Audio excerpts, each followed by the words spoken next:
మాస్టర్తో మాట మంతి కార్యక్రమానికి స్వాగతం. నేను మీ మాస్టర్. ఈరోజు మనతో పాటు ప్రముఖ ఆధ్యాత్మికవేత్త రంగాదేవి గారు ఉన్నారు. మా నమస్కారం. నమస్తే అండి. దేవి నవరాత్రులు, శరన్నవరాత్రులు, దుర్గ గురించి మాకు తెలుసుకోవాలి ఉందమ్మా. అసలు ఏంటి, ఏమేమి నియమాలు పాటించాలి, ఎలాగా మనం ఈ పూజా విధానం కానీ ఇవన్నీ ఒకసారి మా ప్రేక్షకులకు చెప్పండి. ప్రేక్షకులందరికీ దసరా శరన్నవరాత్రి శుభాకాంక్షలు. దసరా అనగానే అందరూ పిల్లలకి చాలా మందికి సందేహం వస్తుందండి. శరన్నవరాత్రులు అంటారు, దసరా అంటారు, దుర్గా నవరాత్రులు అంటారు. అసలు నవరాత్రులు ఏంటిది, శరన్నవ అంటే ఏంటిది అంటే పిల్లలకి రావాలి సందేహం. వస్తే మన సాంప్రదాయం గురించి చెప్పగలిగేంతగా తల్లి కూడా ప్రిపేర్ అయి ఉండాలి. కనీసం లేదు ఇలాంటి ఛానల్స్ చూసైనా పిల్లలకి ఈ ఛానల్ చూడండి అని అన్నా నేర్పించాలి. అప్పుడు మన సాంప్రదాయం కంటిన్యూ అవుతుందండి, ఎక్కడో ఆగిపోకుండా. దసరా అంటే దసహర అంటే 10 తలలు ఉన్న రావణాసురుణ్ణి సంహరించి విజయదశమి రోజున విజయవంతంగా వచ్చాడు రామచంద్రుడని ఒక కథనం అయితే, 10 రకాల పాపాల్ని మనం చేస్తాం. 10 రకాల పాపాలు. ఒక మనిషి 10 రకాలుగా పాపాలు ఏంటిది? 2 కళ్ళతో చూసేవి ఉంటాయి, 2 చెవులతో వినేవి ఉంటాయి, ముక్కుతో వాసన చూసేది ఉంటుంది, మాట్లాడే మాట నుంచి పాపం, మనసులో కొంత ఎక్కువగా నెగిటివిటీనే స్టోర్ చేసుకుంటాం, మంచి వెళ్ళిపోద్ది. ఎప్పుడైనా చూడండి మాకు జ్ఞాపక శక్తి లేదు అంటారు, ఎప్పుడో అత్తగారు ఆడపడుచు అన్న మాట మాత్రం గుర్తుంటది. అంటే వాళ్ళకి జ్ఞాపక శక్తి ఉంటది, జీవితాంతం కూడా మళ్ళీ ఉంటది. ఏది ఉంచుకోవాలో ఏది తీసేసుకోవాలో తెలియని స్థితిలో ఉన్నాం మనం. మనస్సులో స్టోరేజ్ చేసుకున్న పాపం, చేతులతో చేసేది, కూరలు కట్ చేస్తారు, ఆడవాళ్ళు అయితే చీపురుతో ఉడుస్తారు, పురుషులు కూడా ఏదైనా మగవాళ్ళు కూడా ఎక్కడైనా ఏదైనా పురుగు కనిపిస్తే చేత్తో చంపేయడం, ఇలా పాపం వస్తుంది. కాళ్ళు నడుస్తూ ఉంటాం, కింద ఎన్నో రకాల సూక్ష్మగ్రిములు, ఇలా 10 రకాల పాపాలని పోగొట్టుకునే అద్భుతమైన కాలం ఈ శరన్నవరాత్రులు. శరత్ ఋతువులో వస్తుంది కాబట్టి శరన్నవరాత్రులు. రాత్రిపూట ఎందుకు పూజ, పగలు చేయొచ్చు కదా, చెయ్యకూడదు అన్న సందేహం కూడా ఉంటుంది. అయితే ఇక్కడ ఈ మాసంలో మనకి అక్టోబర్ మాసం వచ్చే వరకు పగటి కాలం తగ్గుతుంది. ఉదయం చూడండి 6, 6:15, 6:30 అయినా తెల్లవారదు. సాయంత్రం 5:15, 5:20 నుంచి చీకటి మొదలవుతుంది.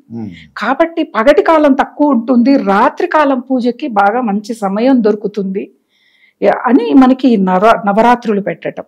ఒకటి అమ్మవారికి 2 నవరాత్రులు చాలా ప్రీతికరం. చైత్ర మాసంలో వచ్చే వసంత నవరాత్రులు, శరదృతువులో వచ్చే శరన్నవరాత్రులు చాలా చాలా ప్రీతికరం అమ్మవారికి. ఈ 9 రాత్రులు ఎందుకు రాత్రి పూజ అంటే, ఇంకోటి కూడా మనలో ఉన్న అజ్ఞానాన్ని తొలగించుకొని జ్ఞానం వైపుకు వెళ్ళాలి అంటే ఈ నవరాత్రులు చేయాలి. చీకటి అంటే అజ్ఞానం, పగలు అంటే జ్ఞానం. సంకేతాలు మన ఋషులు మనకి ఎంత అద్భుతంగా అందించారంటే అంత అద్భుతంగా అందించారు. మరి ఈ శరన్నవరాత్రులలో ఎందుకు అమ్మని పూజించాలి అంటే, యముడి యొక్క ద్రంశలు భూమికి దగ్గరగా వస్తాయి. యముడు దగ్గరగా వచ్చాడు అంటే అనారోగ్య సమస్యలు చూడండి, మనకి ఇప్పుడే టైఫాయిడ్ కానీ, మలేరియా కానీ, చికెన్ గున్యా, డెంగ్యూ ఇలాంటి అనారోగ్య సమస్యలు ఇప్పుడే మొదలయ్యాయి. మనకి భాద్రపద మాసంలోనే మొదలవుతాయి. ఏంటిది, భారీగా వర్షాలు పడి పాత నీరు పోయి కొత్త నీరు వస్తుంది, బుడదతో విపరీతమైన సూక్ష్మ క్రిములతో నీరు ఉంటుంది. ఒకప్పుడు కాలం, ఇప్పుడు మనకి ఆక్వాగార్డులు వచ్చాయి, ఎన్నో పరికరాలు వచ్చాయి, వాళ్ళకి లేవు. వాళ్ళు ఏంటిది, బాగా ఏటి నుండి డైరెక్ట్ గా నీళ్లు తెచ్చుకొని కాచి ఉడబోసుకొని తాగేవాళ్ళు. అమ్మవారి యొక్క ఆరాధన చేస్తే ప్రకృతి స్వరూపిణి అమ్మవారు ప్రకృతి పరంగా వచ్చే అనారోగ్య సమస్యల్ని తొలగిస్తుంది. ఎందుకు మనం అంటే ఇన్ని కారణాలు ఉన్నాయి దసరా చేసుకోవటానికి. అలాగే ఇంకొక కారణం ఏంటిది అంటే, మహిషాసురుణ్ణి అమ్మవారు ఆశ్వయుజ శుద్ధ పాడ్యమి రోజు నుంచి అసురుణ్ణి సంహరించటానికి యుద్ధం చేసి నవమి రోజున మహిషాసుర మర్దినిగా అవతారం ఎత్తి వాడిని సంహరించింది. అందుకే విజయదశమి రోజున విజయవంతంగా మనం పూజ చేసుకుంటాం, అమ్మవారికి కృతజ్ఞత తెలుపుతాం. నియమాలు అంటారా, ఏ నవరాత్రులకైనా కానీ ఏ పండగలకైనా కానీ కొన్ని నియమాలు తప్పనిసరిగా పాటించాలి. చాలా మంది, కొంతమంది కామెంట్లు బ్యాడ్ గా పెడతారు, ఏం పీకాలి 3 గంటలకు లేసి ఏం చెయ్యాలి అని. ఆ కాలం అనేది శక్తివంతంగా ఉంటుందండి, బ్రహ్మకాలం అనేది. ఇప్పుడు కొంతమందికి రాత్రి వీలు కాదు. ఇప్పుడు సాఫ్ట్వేర్లు ఉన్నారు, వాళ్ళకి మధ్యాహ్నం 2 నుంచి రాత్రి 11, 12 వరకు ఆఫీసులు ఉంటాయి, వాళ్ళకు నవరాత్రి పూజా విధానం కాదు. అలాంటి వాళ్ళు ఉదయం కూడా చేసుకోవచ్చు. ఇక్కడ మనకి ఇది కాకపోతే ఇంకొకటని మన ఋషులు మన టైంని చూసుకొని పూజా విధానాన్ని ఇచ్చారు. దానికి కూడా మనం ఇబ్బంది పడిపోయే రోజులు వచ్చాయి ఇప్పుడు. ఉదయమా సాయంత్రమా అనేది పాడ్యమి రోజు ఏ పూట మొదలు పెడితే 9 రోజులు అదే పూట చేయాలి. ఉదయం చేస్తే ఉదయం, రాత్రి చేస్తే రాత్రి. ఫలితం అందరికీ ఒకటే, ఏకభుక్తం నక్తం అలా ఆచరించాలి. ఏకభుక్తం అంటే అమ్మవారి పూజ ఉదయం చేసుకొని అంతవరకు ఉపవాసం ఉండి మధ్యాహ్నం భోంచేయటం. అలాగే నక్తం ఉదయం నుంచి సాయంత్రం వరకు, రాత్రి అమ్మవారి పూజ అయ్యే వరకు ఉపవాసం ఉండి అప్పుడు భోంచేయటం. అది కూడా అమ్మవారి ప్రసాదమే భోంచేయాలి వాళ్ళు. ఇలా చేయటం. భూశయనం, భూమి మీద నిదురించటం. ఇలా తక్కువగా మాట్లాడటం, ఎక్కువగా మౌనంగా ఉండటం, అమ్మ నామ జపం తప్ప వేరే చేయకుండా ఉండటం ఈ నియమాలు. అలాగే మాంసాహారం నిషిద్ధం, ఉల్లి వెల్లుల్లి నిషిద్ధం. అందరు అంటారు ఏమవుతుంది అని. ఒక్కసారి ఎవరికి వాళ్ళే చూసుకోండి. మాంసాహారం తిన్న రోజు మరుసటి రోజు మీ ప్రవర్తన ఎలా ఉంటుంది, శాకాహారం తిన్నప్పుడు ఎలా ఉంటుంది అనేది చూస్తే ఎందుకు నియమాలు పెట్టారు మన పెద్దవాళ్ళు అనేది అందరికీ కూడా తెలుస్తుంది. ఇవి నియమాలు పాటిస్తూ కొంతమందికి ప్రతి ఒక్కళ్ళకి నవరాత్రి పూజా విధానం ఉండదండి. కలశారాధన చేయటం, అమ్మవారిని కూర్చోపెట్టడం ఉండదు. వాళ్ళు ఏం చేస్తారంటే అడుగుతూ ఉంటారు మేము చెయ్యొచ్చా అని. దేవుడి పూజ ఇష్టముతో మీ ఇంట్లో వాళ్ళు ఒప్పుకుంటే చేసుకోమని, మీకు సమయము ఆర్థిక స్తోమత ఉంటే ఖచ్చితంగా తప్పకుండా చేసుకోవచ్చు. ఏమీ కాదు. కొంతమంది ఏం చేస్తారంటే మేము కలశం పెట్టాం, పూజ చేసాం, మరుసటి రోజు జ్వరం వచ్చింది మా బాబుకి అంటారు. దేవుడి ఆరాధనకి పిల్లోడికి వచ్చే జ్వరానికి ఏం సంబంధం ఉంటుంది? ఉండదు. కాకపోతే లింక్ చేసి మానేయటానికి. అలాంటప్పుడు మొదలు పెట్టవద్దు, చెయ్యొద్దు. అమ్మ అడగలేదుగా, నీ భక్తి ఉంటే నువ్వు చేస్తావు. కొంతమందికి అన్ని ఇష్టాలు ఉంటాయి, ఇంట్లో వాళ్ళకి సమయం ఉండదు. ఇప్పుడు డే టైం జాబ్ చేసే వాళ్ళకండి ఈవినింగ్ 6-6:30 పొద్దున పోయి వచ్చే వాళ్ళకి టైం ఉండదు. వాళ్ళు బాధపడతారు మాకు లేదే చేయటానికి. అలా ఏమీ లేదు. రోజు చేసే పూజతో పాటే అమ్మవారి సహస్రనామాలు చదువుకోవటం, అమ్మవారికి ఏదో ఒక ప్రసాదం తయారు చేసి పెట్టడం, నియమాలు. ఇప్పుడు నేను చెప్పిన నియమాలు పాటిస్తే నవరాత్రులు చేసిన పూజా ఫలితం తప్పకుండా వస్తుంది. ఇప్పుడు చాలా మందికి ఉండదండి. కలశ స్థాపన చేసి 9 రోజులు పూజ చేసేది ఉండదు. లేని వాళ్ళు మాకు లేదని బాధపడక్కర్లేదు, ఉన్న వాళ్ళు అబ్బా చెయ్యాలని కూడా అనక్కర్లేదు. అది ఎవరి ఓపిక, స్తోమత, ఇంట్లో పరిస్థితులు ఇవి చూసుకోవాలి. ఎందుకంటే ఇంట్లో మంచాన ఉన్న ముసలి వాళ్ళు ఉన్న, గర్భిణీ స్త్రీలైనా, అనారోగ్య సమస్యలు ఉన్న వాళ్ళైనా వాళ్ళందరికీ మినహాయింపు ఇచ్చింది శాస్త్రం. మీరు మీ ఓపికను బట్టి చేసుకోండి, లేదా మంచాల్లో ఉండే జపం చేసుకోండి, అదే ఫలితం వస్తుంది అని చెప్తారు. ఇటువంటి నియమాలు. మౌనం ఎందుకు అంటే ఒక పూజ ఆరాధన చేసినప్పుడు మనం మౌనంగా లేకపోతే ఇప్పుడు ఒకళ్ళ మీద వాళ్ళ మీద మాటలు, ఈ మీద మాటలు, ఈ పూజా ఫలితం వెళ్ళిపోద్దట. దాన్ని సంపూర్ణంగా మనం అనుభవించాలి అంటే మౌనాన్ని పాటించాలి. ఎక్కువగా మాట్లాడితే అవసరమే. ఈ పూలు తండి, కూరగాయలు తండి, పిల్లలు చదువుకోమని చెప్పటం, బాధ్యతల వరకు మాట్లాడాలి. ఎక్కువగా బయట సంచారం చేయకూడదు. సరే ఉద్యోగం ఉంది కదా అంటే వాళ్ళకి తప్పదు. అలా చేసుకుంటూ నియమాల్ని చేసుకుంటూ ఈ దసరా శరన్నవరాత్రుల్ని ఎవరైతే భక్తితో చేస్తారో 9 రోజులు చేసిన పూజా ఫలితం మళ్ళా దసరా శరన్నవరాత్రుల వరకు ఆ ఫలితాన్ని అనుభవిస్తారండి. అంత అద్భుతంగా జీవితం ఉంటుంది. ఎటువంటి ఆటంకాలు అన్నీ తొలగిపోతాయి. గ్రహాలు రాసుల వల్ల వచ్చే ఇబ్బంది ఉండదు మనకి. అమ్మ చేతిలోనే ఉంటుంది మొత్తము కూడా. బోన భాండం మొత్తం అమ్మ చేతిలో ఉంటుంది. ఆమెను ఆరాధిస్తే ఆమె ఆధీనంలో ఉన్న వాటి వల్ల మనకి ఎలా ఇబ్బంది వస్తుంది? ఆవిడ వస్తుందిగా అడ్డుగా. అలా మనం ఈ దసరా శరన్నవరాత్రుల్ని భక్తితో, చిత్తశుద్ధితో, శరణు వేడుతూ అమ్మని చేస్తే ఖచ్చితంగా ఫలితాలు అనేవి వస్తాయి. ఇప్పుడు 9 రాత్రులు మనం 9 రాత్రులు 9 పూజలు చేస్తుంటారు. 10వ రోజు ఉంటుంది. అసలు ఏంటమ్మా ఒక్కొక్క రోజు ఏమేమి చేయాలి, అవతారాలు ఏమున్నాయంటారు? మనకి ఈ అవతారాలు ఇవన్నీ కూడా ఒక్కొక్క ఆలయం వాళ్ళు ఒక్కొక్క రకంగా చేస్తారు. ఇప్పుడు శ్రీశైలం ఉంది, అక్కడ శైలపుత్రి ఆ సాంప్రదాయం వేరే ఉంటుంది. విజయవాడ వెళ్లే వరకు బాలా త్రిపుర సుందరి, లలితా త్రిపుర సుందరి, మహాలక్ష్మి, మహాచండి ఇలాంటి సాంప్రదాయం ఉంటుంది. ఇది మనం పెట్టుకున్న సాంప్రదాయమే. మన ఋషులు మనకి ఇవేం చెప్పలేదు. అసలు అమ్మవారు 9 రోజులు యుద్ధం చేసింది ఒక మహిషాసురుడితోనే. కాకపోతే బాలా త్రిపుర సుందరిగా, స్వర్ణ కవచాలంకృత దుర్గాదేవి ఇవి మనం పెట్టుకున్నాం. ఒకే అలంకారం కాకుండా అమ్మవారు సంహరించింది అనేక మందిని. మహాలక్ష్మి ఉంది, శుంభులని సంహరించింది. లలితా త్రిపుర సుందరి భండాసురుణ్ణి సంహరించింది.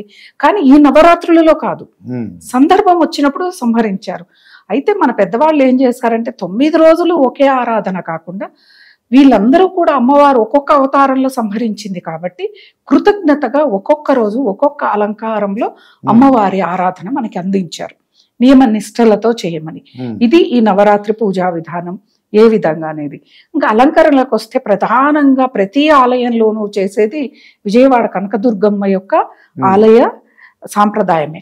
మనకి శ్రీకాళహస్తి, శ్రీశైలం మాత్రమే శైలపుత్రి, కూష్మాండ ఆ వాళ్ళ ఆరాధన వేరే ఉంటుంది. ఇక్కడ ఏంటిది అంటే మొదటి రోజున బాలా త్రిపుర సుందరి అంటే బాల రూపంలో చిన్న అమ్మవారి లాగానే కనిపిస్తుంది, కానీ అద్భుతమైన అనుగ్రహాన్ని ఇచ్చే తల్లి అన్నమాట బాలాదేవి. చాలా మంది బాలా మంత్రాన్ని జపం చేస్తారు, వాళ్ళ వాక్కు అడ్డు ఉండదండి, అంత అద్భుతమైన బాలా మంత్రం అమ్మవారు. ఈ అమ్మవారు ఎప్పుడు ఆవిర్భావం చెందింది అంటే లలితా పరమేశ్వరి భండాసురుని సంహరించే సమయంలో వెళుతూ ఉన్నప్పుడు వాడి సైన్యం చాలా ఎక్కువగా కనిపిస్తూ ఉంటుంది. అమ్మ ఏం భయపడదు, అది సృష్టి కార్యం. భండాసురుడు అంటే విభూది, మామూలుగా అర్థం అనేది విభూది. వాడిని సంహరించారు అంటే ఇక్కడ మనకి ఏం అర్థం అవ్వాలి, ఒక్కొక్కటి అండి. ఎప్పుడైనా కానీ ఒక కథని తీసుకుంటే మన జీవితానికి అనుసంధానం అయ్యే ఉంటుంది, ఆ కథ మన జీవితంలోకే ఉంటుంది. ఇప్పుడు గజేంద్ర మోక్షం చూడండి, మనకు సంబంధించింది. ఎక్కడో గజేంద్ర మోక్షం జరిగిందో జరగలేదో మనకు తెలియదు. మనం మన జీవితానికి అన్వయించుకుంటే దానికంటే అద్భుతమైన ఫలితాలు ఇంకోటి ఉండవు. అలా ఈ బాలా త్రిపుర సుందరి, ఈ భండాసురుడు అంటే మనిషి చనిపోయిన తర్వాత ఆఖరిగా మిగిలేది బూడిదే అనే దానికి సంకేతంగా అమ్మవారు భండాసురుణ్ణి అంటే మనలో ఉన్న అక్కడ అసురుల్ని సంహరించిందో లేదో సూక్ష్మంగా లోపలికి వెళితే మనలో ఉన్న అరిషట్ వర్గాలని అమ్మవారు ఒక్కొక్క రోజు ఒక్కొక్క అవతారంలో సంహరించింది అని మనం తీసుకోవాలి. మనకున్న జ్ఞానం ప్రకారం రాక్షస గుణాలు అప్పుడు దైవీ సంపద అనేది దైవీ గుణం అనేది ఆటోమేటిక్ గా వచ్చేస్తుంది మనలోకి, మనకు కావాల్సింది అది. అలాగే మనలో ఉన్న షట్ చక్రాలు, మనలో ఉన్న 7 చక్రాలని ఛేదించడం కూడా ఒక్కొక్క రోజు ఒక్కొక్క అమ్మవారిని ఒక్కొక్క చక్రాది దేవతగా ఆరాధిస్తే అద్భుతమైన జ్ఞానం లభిస్తుంది. సహస్రాల చక్రం ఆఖరిన మహిషాసుర మర్దిని అమ్మవారు సహస్రాల చక్ర అధిదేవతగా ఉంటుంది. ఆమె మనల్ని అందరినీ అనుగ్రహిస్తుంది. మనలో ఉన్న అప్పటికి మనలో ఉన్న ఎక్కడెక్కడ సమూలంగా ఉన్న రాక్షస గుణాలని మొత్తము కూడా తొలగించి వేస్తుంది ఆ తల్లి. అయితే మొట్టమొదటి అవతారం బాలా త్రిపుర సుందరి. ఆ బాలా త్రిపుర సుందరి మరి ఏం చేయాలమ్మా ఆరాధన, మాకేమీ తెలియదు అనుకునే వాళ్ళు మీరు ఏమీ చేయక్కర్లేదు. బాలా త్రిపుర సుందరి ఫోటో తెచ్చి పెట్టుకోక్కర్లేదు. ఏ రోజు ఒక్కొక్క అవతారానికి ఒక్కొక్క ఫోటో అవసరం లేదు. లలితా త్రిపుర సుందరి ఉంది, ఆవిడ అవతారాలే. మీ ఇంట్లో శివపార్వతుల ఫోటో ఉందా, పార్వతీదేవి ఉంది, ఆవిడ అవతారాలే ఇవన్నీ. ఆవిడకి పూజ చేసినా చాలు. లేదు లక్ష్మీదేవి ఫోటో ఉంది, లక్ష్మీదేవి ఫోటోకి చేసినా కూడా అమ్మ అంశలే, అన్నీ కూడా అమ్మ అవతారాలే. ఇప్పుడు ఒక మహిళ ఉంది, నేనున్నాను, మా వారికి భర్త, నా పిల్లలకి తల్లి, మా ఆడపడుచులకి మరదల్ని, మా అన్న భార్యకి నేను ఆడపడుచుని, ఇన్ని పేర్లతో నన్ను పిలుస్తారు. అలా అమ్మ సందర్భాన్ని బట్టి అవతారాన్ని తీసుకుంది. కాబట్టి అమ్మవారిని ఈ రోజున చిన్న బాలగా కదా పురుటి నాడు పులగం అంటారు.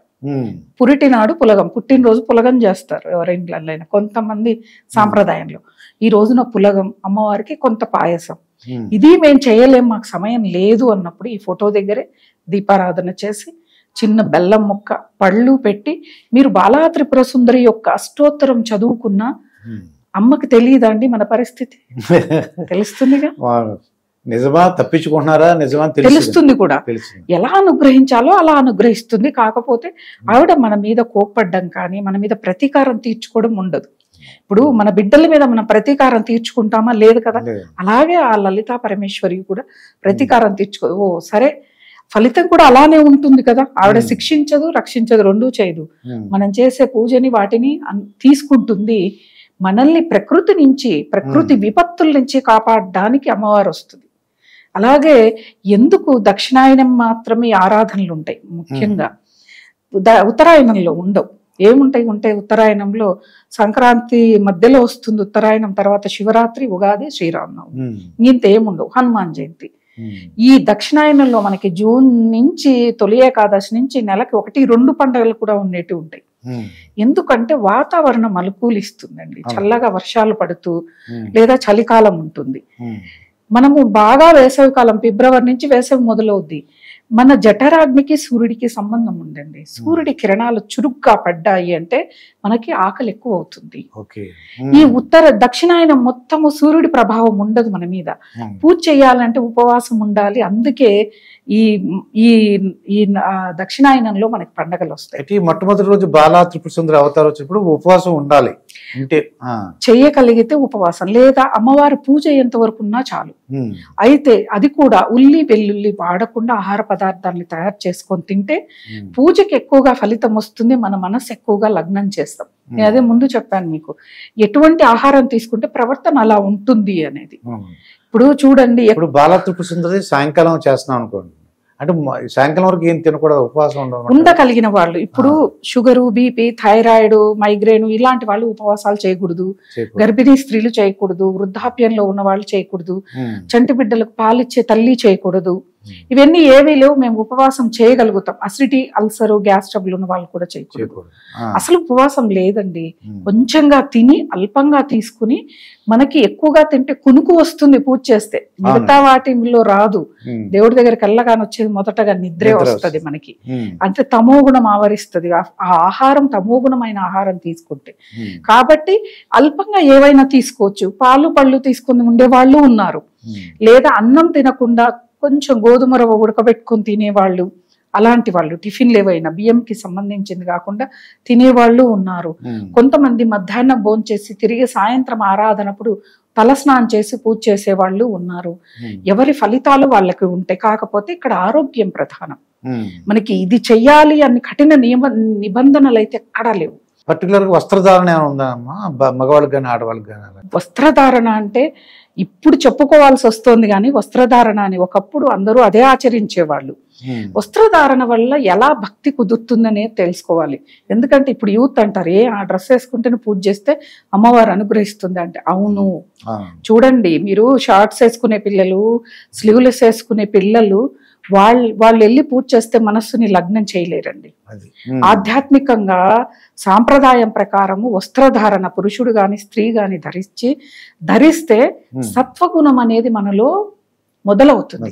అప్పుడు పూజకు ఫలితం అనేది బ్రహ్మాండంగా కుదురుతుంది. ఒకసారి ఆచరించి చూడాలి, అది చూస్తే తెలుస్తుంది. అక్కడ మీరు పట్టు చీర కడతారా లేకపోతే నూలు చీర కడతారా అనేది కాదు, ఉతికి శుభ్రపరిచినది చీర సాంప్రదాయంగా తయారవ్వాలి. దుస్తులు పూజా విధానం చెప్పండి. పూజా విధానం అమ్మవారి నేను చెప్పాను కదా, ఏ ఫోటో అయినా బాలా త్రిపుర సుందరి కానీ ఏ అమ్మవారు కానీ ఒక్క ఫోటో చాలు. పూజా మందిరం నిండా ఫోటోలు పెట్టుకోక్కర్లేదు, ఏ అవతారానికి ఆ ఫోటో పెట్టుకోక్కర్లేదు. ఆ అమ్మవారి ముందే ప్రతిరోజు కూడాను 9 రోజులు కూడాను శుభ్రంగా మనం ఆ అమ్మవారి ఫోటో ముందు పసుపుతో అలికి ముగ్గులని పెట్టి దీపారాధన కుందుల్ని పెట్టి అమ్మవారికి తాంబూలం తప్పనిసరి అండి. తమలపాకులు ఒక్కలు తప్పనిసరిగా పెట్టాలి. ఒక్క పొడి ప్యాకెట్స్ కాదండి, ఒక్కలే పెట్టాలి. ఎందుకు అంటే తాంబూలము అమ్మవారికి చాలా చాలా ఇష్టం. అది పెడితే ఆవిడ అనుగ్రహించేస్తుంది, అంతే, ఇంకేం ఉండదు అసలు. ఆ తాంబూలం పెట్టాలి. ప్రసాదం అండి, ఈ ప్రసాదం ఈ రోజు పెట్టాలని ఎక్కడా లేదండి. ఇప్పుడు కొత్తగా ఈ రోజు ఈ ప్రసాదం అన్నపూర్ణాదేవి కొబ్బరన్నం, మహాలక్ష్మి ఆవు పాలతో పాయసం, ఆ రోజు ఈ రంగు చీర, ఇవి ఎక్కడా మనకి చెప్పలేదండి. ఇవన్నీ మనకి మనముగా. ఇంకోటి నేను ఓపెన్ గా చెప్తే, ఛానల్ రేటింగ్ కోసం వచ్చినాయి ఇవన్నీ. ఇంతకుముందు ఎప్పుడూ లేవు. మా చిన్నప్పటి నుంచి అమ్మ వాళ్ళు ఆరాధన చేస్తే ఏమీ లేవు. కాకపోతే నలుపు రంగు వస్త్రాలు కాకుండా ఏ రంగు వస్త్రమైనా ఏ రోజైనా కట్టుకోవచ్చు. ఏమంటే ఆ రంగు అనేది మన మనస్సు మీద ప్రభావం చూస్తుందండి. ఒక ఆధ్యాత్మికం అంటే అంత సులభం కాదండి. ధరించే వస్త్రాల దగ్గర నుంచి, పూజ చేసే పూల దగ్గర నుంచి ప్రభావం ఎలా ఉంటుంది అనేది అవి ఎక్స్పీరియన్స్ చేసి తీసుకొచ్చేవి ముందుకి అన్నమాట. ఈ పలానా పువ్వులే వాడాలి అలా ఏం లేదండి. ఈ మాసంలో మనకు వచ్చే పూలు జాజి వస్తుంది, సుగంధాలు వస్తాయి, చామంతులు వస్తాయి. గులాబీలతో కాకుండా పూజ చేయండి. గులాబీలకి ముళ్ళు ఉంటాయి. ముళ్ళు అంటే అమ్మవారికి తగులుతుందా ఫోటోకి అని అనుకోవచ్చు, మనకి తగులుతుంది కదండి. పూజ తగిలిన అమ్మకి బాధే కదా, ఆటంకం కలుగుద్దిగా. దాని మీదే ఉంటది, మనసు పూజ మీద ఉండదు. దానికి ఎల్లో పసుపు పెట్టడమో ఒక బ్యాండెడ్ వేయటమో దాని మీద మనసు వెళ్ళిపోద్ది, కానీ పూజ మీద ఉండదు. చామంతులు చాలా మంది ఈ నవరాత్రులలో అవి కూడా అధికమైన ధరలు ఉంటాయండి. కొంచెం మిడిల్ క్లాస్ వాళ్ళు, లో మిడిల్ క్లాస్ వాళ్ళు మేము ఎలా చేయాలమ్మా, మేము అలా చేయకపోతే మాకు ఫలితం రాదా అనుకుంటారు. అలా ఏమీ లేదండి.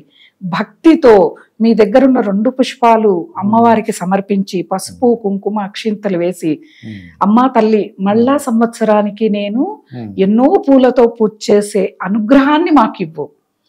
అప్పుడు అమ్మవారు మన భక్తిని చూస్తుంది. భగవంతుడు ఎప్పుడూ కూడా అండి మన భక్తిని చూస్తాడు. నువ్వు ఏ అవతారాన్ని ఆరాధించావా, నువ్వు ఈ కేజీలతో పూలు చేసావా అనే చూడు.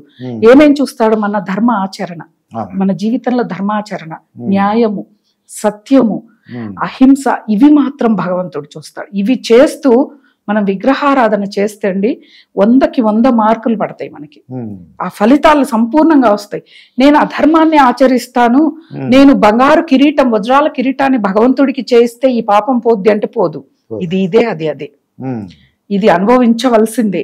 అది దానికి ఆ చూసిన వాళ్ళు అనుభవిస్తారు ఆనందాన్ని. అయితే బాల త్రిపుర సుందరి అమ్మవారి మీరు అంటే ప్రసాదం చెప్పారు, ఆకులను వక్కలు చెప్పారు, ఇంకా పూజా విధానం పువ్వులేమో మనకి ఏమైతే అది చెప్పారు, మనకి పెట్టుకోవచ్చు. స్తోత్రం బాలా త్రిపుర సుందరి యొక్క అష్టోత్తర పుస్తకంలో అన్ని ఉంటాయి. ఏ దేవత అలంకారం అయితే ఆ దేవత అలంకారంది ఆ రోజున అష్టోత్తరం చదవటం, కొబ్బరికాయని కొట్టడం, హారతి ఇవ్వటం. మొదటి రోజు 9 రోజులు 9 కొబ్బరికాయలు కొట్టాలా, మాకు అంత లేదు. అంటే 10,000 జీతంతో బతికే వాళ్ళు ఉన్నారండి, 5,000 జీతంతో బతికే వాళ్ళు ఉన్నారు. వాళ్ళందరినీ కూడా దృష్టిలో పెట్టుకొని చెప్పేది. ఎందుకంటే పూజ ఆరాధన కంటే ఇటువంటివే ఎక్కువగా వెళ్ళాలి ప్రజల్లోకి. 9 కొబ్బరికాయలు కొట్టాలంటే మాకు అవ్వదు అనుకున్న వాళ్ళు 9 కూడా కొట్టక్కర్లే. మొదటి రోజు కొడతారు, మళ్ళా విజయదశమి రోజు కొడతారు, చాలు. మధ్యలో 2 స్తోమత ఉంది అనుకున్న వాళ్ళు రోజు ఒక కొబ్బరికాయ కొట్టే వాళ్ళు ఉన్నారు. కొట్టవచ్చు కూడా, కొట్టాలి కూడా. ఇంకొకటి, సరే మా ఇంట్లో శ్రీచక్రం ఉందమ్మా, అమ్మవారి ఫోటో లేదు, అమ్మవారిది వెంకటేశ్వర స్వామి వక్షస్థలం ఉంది అంటే శ్రీచక్రానికి ఆరాధన చేయొచ్చు. అప్పుడు ఈ అష్టోత్తరం చదువుతూ శ్రీచక్రానికి కుంకుమతో పూజ చేయాలి. చేస్తే మంచి ఫలితాలు. అలాగే మనకి ఆలయంలో ప్రతిరోజు ఈ బాలా త్రిపుర సుందరి అలంకారం అలా చేస్తారు. వీలైతే ప్రతిరోజు కూడా ఆలయానికి వెళ్ళి అక్కడున్న భగవత్ శక్తిని మనం స్వీకరించి అమ్మవారి అలంకారాన్ని మనం చూసి వస్తే చాలా బాగుంటుంది. మనకి ఇప్పుడు హైదరాబాద్ లాంటి సిటీల్లో చాలా దూరం ఉంటది కాబట్టి వెళ్ళలేని పరిస్థితి. వెళితే అర్ధరాత్రికి వస్తాం ట్రాఫిక్ లో. అయితే ఇక్కడ ఇంకోటి కూడా దసరా నవరాత్రులలో చేయవలసింది కుమారి పూజ అనేది ఒకటి ఉంటుంది. బాల పూజ అంటే చిన్న పిల్లలకి చేసే పూజ. ఈ పూజని సంవత్సరంలో పిల్లలకి చేయకూడదు. సంవత్సరం తర్వాత నుంచి పిల్లలకి, 2వ సంవత్సరంలో నడుస్తున్న పిల్లల నుంచి 10వ సంవత్సరం లోపలి పిల్లలకి ఈ పూజ చేయాలి. ఆడపిల్లలైనా మగపిల్లలైనా? ఆడపిల్లలే అమ్మవారి స్వరూపాలుగా ఆ పిల్లల్ని బాల పూజ చేయటం. ఇప్పటికీ కూడా కొన్ని ఆలయాల్లో సామూహికంగా బాలికల్ని పిలిచి మనం ఇంత 200, 300 వాళ్ళు వసూలు చేస్తారు. ఆ పూజకు కావాల్సిన సామాగ్రి ఆలయ సిబ్బంది మనకి సమకూరుస్తారు, మన చేత పూజ చేయిస్తారు. అలా చేసినా సరే లేదు, మాకు ఆలయం చాలా దూరం ఉంది అంటే మన ఎదురింట్లోనూ పక్కింట్లోనూ మన ఇంట్లోనే ఉండి ఉండొచ్చు. మొదటి రోజు పీట వేసి వాళ్ళని చక్కగా సాంప్రదాయంగా లంగా రవికని వేసి కుంకుమ బొట్టు, గాజులు, కాళ్ళకి పసుపు, కాళ్ళకి గజ్జెలు, ఆ జడలేసి పూలు పెట్టి, కటింగ్లు ఉంటే ఇంకేం చెప్పలేము మనం, పెట్టి సాంప్రదాయంగా వాళ్ళని కూర్చోబెట్టి పసుపు కుంకుమనిచ్చి కాళ్ళకి పసుపు పారాని రాయాలండి. రాసి తర్వాత తీపి పదార్థం ఏదైనా వాళ్ళకి తినిపించి, అంటే పువ్వులతో మనం పూజ చేస్తాం అష్టోత్తరంతో, అష్టోత్తరం అవ్వచ్చు ఇంకేదైనా అవ్వచ్చు, చేసి ఆ తర్వాత తీపి పదార్థాన్ని తినిపించి వాళ్ళకి హారతి ఇవ్వటం, తాంబూలం ఇవ్వటం. తాంబూలం అంటే స్తోమత ఉంది అంటే ఒక జత బట్టల్ని ఇవ్వటం ఆ పిల్లలకు కావాల్సినవి, లేదు అంటే రవిక, తమలపాకులు, పండు తాంబూలం ఇవ్వటం, వాళ్ళ పాదాలు నమస్కారం. అంటే చిన్న పిల్లలు కదా అనుకోవచ్చు, ఇక్కడ అమ్మగా మనం ఆరాధిస్తున్నాం, పిల్లలుగా ఆరాధించట్లేదు. అలా ఒక్కొక్క రోజు ఒక్కొక్కళ్ళకి చేయొచ్చు, లేదా నవరాత్రులంతా కలిపి ఒక్కళ్ళకైనా చేయొచ్చు. ఇది కూడా సమయము, ఆర్థిక స్తోమత అండి. ఇది నేను ఎందుకు ప్రతిసారి చెప్తున్నా అంటే ఈ వీడియోలు విన్న వాళ్ళు కామెంట్స్ చూస్తే ఇన్ని చెప్తున్నారు, మేము ఇన్ని చేసే స్తోమత లేదంటారు కాబట్టి చెప్తున్నాను. అలా ఒకవేళ వాళ్ళ సొంత పాప అనుకోండి, చేయొచ్చు. కూతురు అవ్వచ్చు, మనవరాలు అవ్వచ్చు, లేకపోతే చెల్లెలు మనవరాలు, అక్క మనవరాలు అవ్వచ్చు, ఎదురింటోళ్ళు అవ్వచ్చు, పక్కింటోళ్ళు అవ్వచ్చు, ఎవరైనా అమ్మ స్వరూపాలు. అలా ఈ బాల పూజ అనేది 9 రోజులు కూడా చాలా విశేషమైన ఫలితాలని ఇస్తుంది. 9 రోజులు చేసేవాళ్ళు ఉన్నారు, ఒక్కసారైనా చేసేవాళ్ళు ఉన్నారు. అది ఎవరి ఇష్టం, ఎవరి స్తోమత, సమయం కూడా. ఇది కూడా అలా చేసి మళ్ళా 2వ రోజుకు వచ్చేవరకు స్వర్ణ కవచాలంకృత దుర్గాదేవి, స్వర్ణ కవచంతో అమ్మవారి దర్శనం ఇస్తుంది. ఈరోజు ప్రతి ఆలయంలోనూ అమ్మవారికి బంగారు చీరను తయారు చేయించేశారు.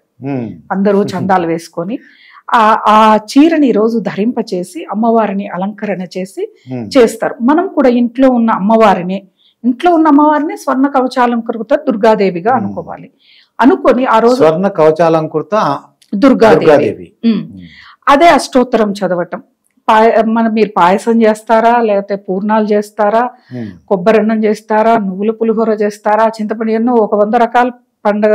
ఈ 9 రోజుల్లో సోషల్ మీడియా ఓపెన్ చేస్తే వచ్చేదే ప్రసాదాలు వస్తాయి. అలా ఏది పెట్టినా అమ్మవారికి భక్తితో చేయండి. ఇంకోటి, ప్రసాదం తయారు చేసేటప్పుడు కొన్ని నియమాలు ఉంటాయండి. ఏంటిది ఆ నియమాలు అంటే, మౌనంగా చేయాలి.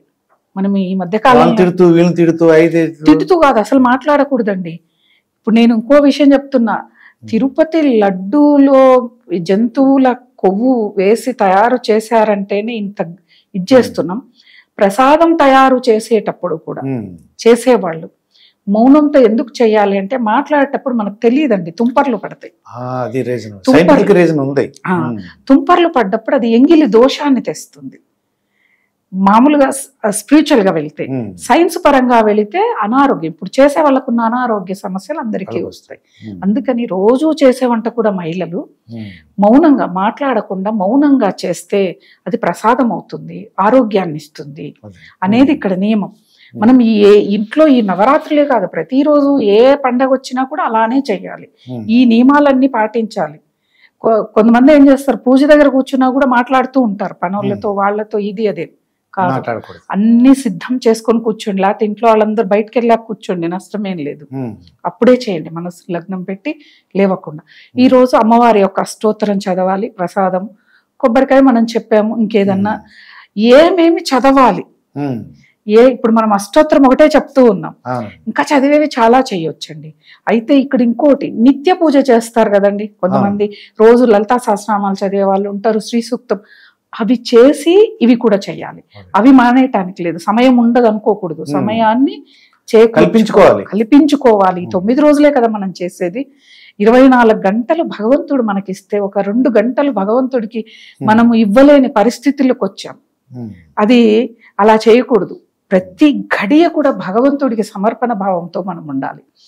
అయితే ఏం చదవాలి అంటే, దేవి భాగవతం చదవచ్చు ఎప్పుడు, మొదటి రోజు నుంచి.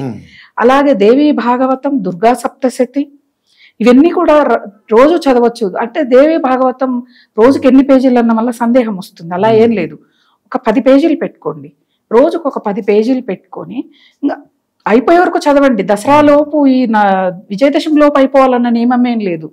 మొదలు పెట్టండి, ఎక్కడో చోట నాంది కావాలి కదా. మరి ఆ దేవి భాగవతం చదవటానికి నియమాలు ఉన్నాయి. దేవి భాగవతం పూజా మందిరంలో పెట్టాలి, అమ్మవారికి చెప్పాలి, ఏ ఆటంకము లేకుండా నేను ఈ పారాయణం చేయాలి తల్లి, నీ అనుమతి కావాలని అనుమతి తీసుకొని, గురు ప్రార్థన, ఫస్ట్ గణేష ప్రార్థన, గురు ప్రార్థన, రోజు చెప్పే కొన్ని శ్లోకాలు, ఇవన్నీ కూడా పూర్తయిన తర్వాత దేవి భాగవతాన్ని మనము ఏ పుస్తకమైనా అండి, ఏదైనా స్పిరిచువలే కాదు, ఏ పుస్తకం చదివినా కూడా ముందుగా పుస్తకానికి నమస్కారం చేసి మనం తెరవాలి. తెరిచి మొదటి అధ్యాయం ఓ 10 పేజీలు ఉందనుకోండి, ఆ అధ్యాయాన్ని పూర్తి చేసేయండి. సకల పురాణాల సారం మొత్తం దేవి భాగవతంలో ఉంటుందండి. అదొక్కటి చదివితే పురాణాల సంగ్రహం మొత్తం వచ్చేస్తుంది. దాంట్లో రామాయణం ఉంటుంది, భారతం ఉంటుంది, భాగవతం ఉంటుంది, అమ్మవారి యొక్క అవతారక విశేషాలు ఉంటాయి, అన్నీ ఉంటాయి. చదవాలి. చదివితే చాలా చాలా మంచిదండి. మూక పంచసతి ఇలాంటివి అమ్మవారికి సంబంధించినవి చాలా ఉన్నాయి. ఏదో ఒకటి మీకు ఇష్టమైంది, ఎవరికి ఇష్టమైంది వాళ్ళు ఎన్నుకొని చదవాలి.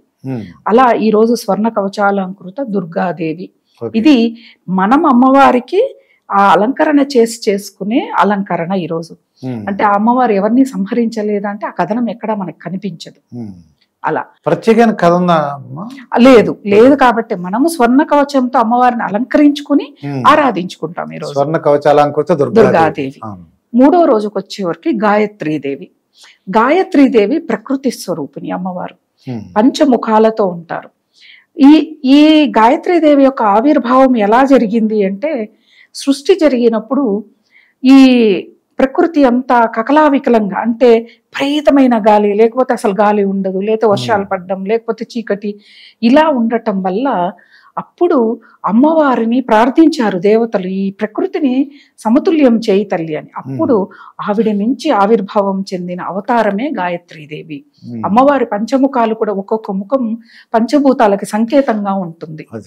గాలి, నీరు, అగ్ని, వాయు, అట్లా అన్నిటికీ భూమి, ఆకాశం ఇలా సంబంధించి ఉంటుంది అమ్మవారు. అయితే అమ్మవారు జ్ఞానప్రదాత, జ్ఞానాన్ని ప్రసాదిస్తుంది. అమ్మవారి చేతిలో వేదాలు ఉంటాయి. ఎవరైతే గాయత్రి మంత్రాన్ని ప్రతిరోజు జపిస్తారో వాళ్ళల్లో ఉన్న అజ్ఞానం మొత్తము తొలగిపోతుంది. ఆ తల్లి యొక్క అనుగ్రహం అనేది ఉంటుంది. ఇప్పుడు మనము పురాణ కథలు విన్నప్పుడు, ఇప్పుడు దత్తుడి కథలే తీసుకుంటే, సన్యాసించేటప్పుడు ఏ అవతారంలోనైనా మొదటగా తల్లి గాయత్రి మంత్రాన్ని ఉపదేశించింది, ఆయన తీసుకున్నాడనే ఉంటుంది. అంటే విద్యని మొదలు పెట్టేటప్పుడు, మనం విద్యను అవలంబించాలనుకున్నప్పుడు, మొదలు పెట్టాలనుకున్నప్పుడు గాయత్రి మంత్రాన్ని జపించాలి, తల్లి దగ్గర నుంచే తీసుకోవాలి. తల్లి మొదటి గురువు అంటారు. అందుకే అలా ఈ గాయత్రి మంత్రాన్ని ఎవరైతే ఎక్కువగా జపిస్తారో అప్పుడు వాళ్ళల్లో నిజంగా అండి తెలియకుండా, అంటే సూక్ష్మంగా ఒక కథ చెప్తే దాని వెనకాల కథని తెలుసుకునేంత జ్ఞానం వాళ్ళకి లభిస్తుంది. అలా గాయత్రీదేవి ఈరోజు గాయత్రి అష్టోత్తరం కానీ ఇంకా మళ్ళీ యథావిధిగా మనం మొదటి రోజు మొదలు పెట్టినవి అన్ని కంటిన్యూ చేస్తూ, ఈ రోజు ప్రసాదమా కొబ్బరికాయన, అది ఎవరి స్తోమత, ఎవరి ఓపిక. లేదు ఈ కాలంలో ఎక్కువగా ఉన్నట్లుండి నీరసంగా ఉంటుంది, అలసిపోతున్నారు, ఆ రోజు ఏం చేయలేరు, 2 అరటిపళ్ళు పెట్టండి చాలు. ఒక యాపిల్ పెడతారా పెట్టండి, లేకపోతే 4 రకాల పళ్ళు ఉన్నాయి, ఆ పళ్ళన్నీ పెట్టండి అమ్మవారికి, అవే మీరు ప్రసాదంగా తీసుకోండి. అంతేకాని అయ్యో మొదలు పెట్టిన రోజు చేసాము, ఈ రోజు చేయలేకపోయాం అనేది ఏం లేదండి. భగవంతుడికి చేసే ఆరాధనకి భయపడకూడదు. మనము అసురుడికి పూజ చేయట్లేదు, దేవుడికి పూజ చేస్తున్నాం. అసుర లక్షణం ఏంటిది? నువ్వు నాకు చేయలేదు, నేను నేను శిక్షిస్తాను. భగవంతుడు అలా కాదు కదా. మనం ఎందుకు భయపడుతున్నాం? ఎందుకు ఈ ధర్మ సందేహాలన్నీ? ఆ సందేహమే మనిషికి అనేది ఉండకూడదు. అలా గాయత్రీదేవి అలంకరణ. మళ్ళా మరుసటి రోజు వచ్చే వరకు ఇప్పుడు గాయత్రి పువ్వులు ఏమీ లేదండి.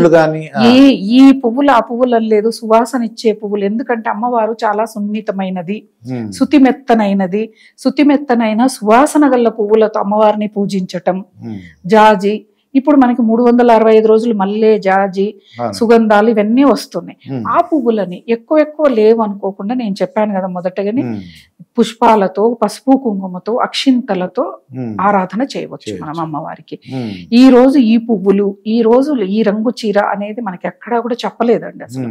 దేవి భాగవతము, దేవి పురాణం అనుకోండి, ఇంకా ఏ బ్రహ్మ పురాణంలో అమ్మవారి గురించి ఉన్నా కూడా ఎక్కడా కూడా మనకి కనిపించదు అది.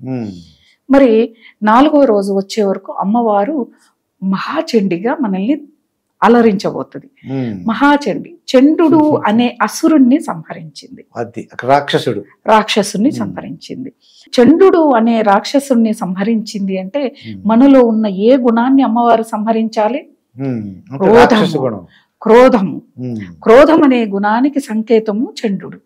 ఆ క్రోధాన్ని మనం అమ్మవారిని ఆరాధించటం వల్ల ఈరోజు ఆ క్రోధాన్ని ఖండించి వేస్తుంది, కోపం రాకుండా అమ్మవారు చేసేస్తుంది. ఈ రోజు చండీ అష్టోత్తరం, మనకి చండీ అవతారమే చాలా విశేషమైన ఫలితాలండి. చండీ యాగాలు చేస్తారు ఈ రోజున. చండీ యాగం అండి మన కష్టాల నుంచి గట్టెక్కిస్తుంది, ఆటంకాలు ఏమన్నా ఉంటే తొలగిస్తుంది. చండీ యాగము, చండీ హోమం చేస్తున్నప్పుడు చూస్తే కూడా ఇంకా పూజలో భాగం మనం చేసుకున్నాము అంటే ఇంకా ఫలితాలు ఇస్తుంది. అటువంటి అవతారం అమ్మవారు.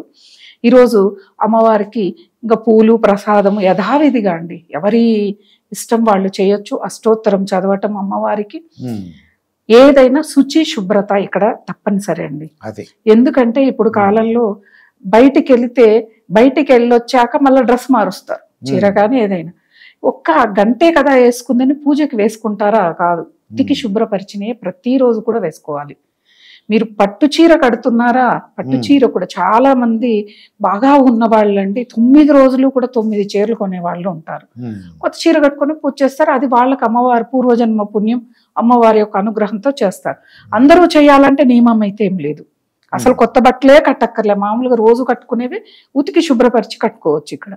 అలా చెబితే అసలు పేదవాళ్ళ పరిస్థితి ఏముంది? వాళ్ళు చాలా కష్టపడిపోతారు, చేయలేదన్న బాధ ఎక్కువగా ఉంటుంది.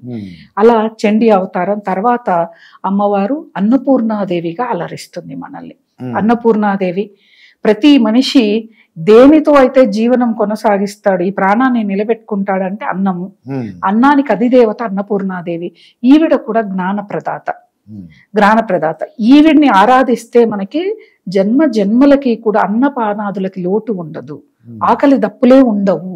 అటువంటి గొప్ప తల్లి ఈ రోజున మనం కనీసం ఒక్క మనిషికైనా భోజనాన్ని పెట్టిస్తే మన డబ్బులతో అద్భుతమైన ఫలితాలు వస్తాయండి. అమ్మవారు సంతోషిస్తుంది. ఇప్పుడు కాశీ క్షేత్రంలో అన్నపూర్ణాదేవి స్వయంగా ఉండి ఆ అన్నదాన కార్యక్రమాన్ని నిర్వహిస్తోంది. ఇప్పటికి కూడా కనిపించకుండానే మనకి చాలా మంది చెప్తూ ఉంటారు. అలా ఈ అన్నపూర్ణాదేవిని ఈ రోజున భక్తితో అన్నపూర్ణ అష్టకము స్తోత్రము చదువుకోవటం, అమ్మవారికి యథావిధిగా రోజు చేసుకున్నట్టుగానే పూజ చేసుకోవటం మనకి ఈ రోజున అమ్మవారిని అంటే కృతజ్ఞతనే ఎక్కువగా కనిపిస్తుందండి పూజకి. ఏ పూజ అయితే కృతజ్ఞత. ఇంకొకటి కొన్ని పండగలకి ప్రసాదాలు ఇవే చెయ్యాలి అంటారు. ఇప్పుడు నాగుల చవితి వస్తే నువ్వులతో చేసినయే అంటారు.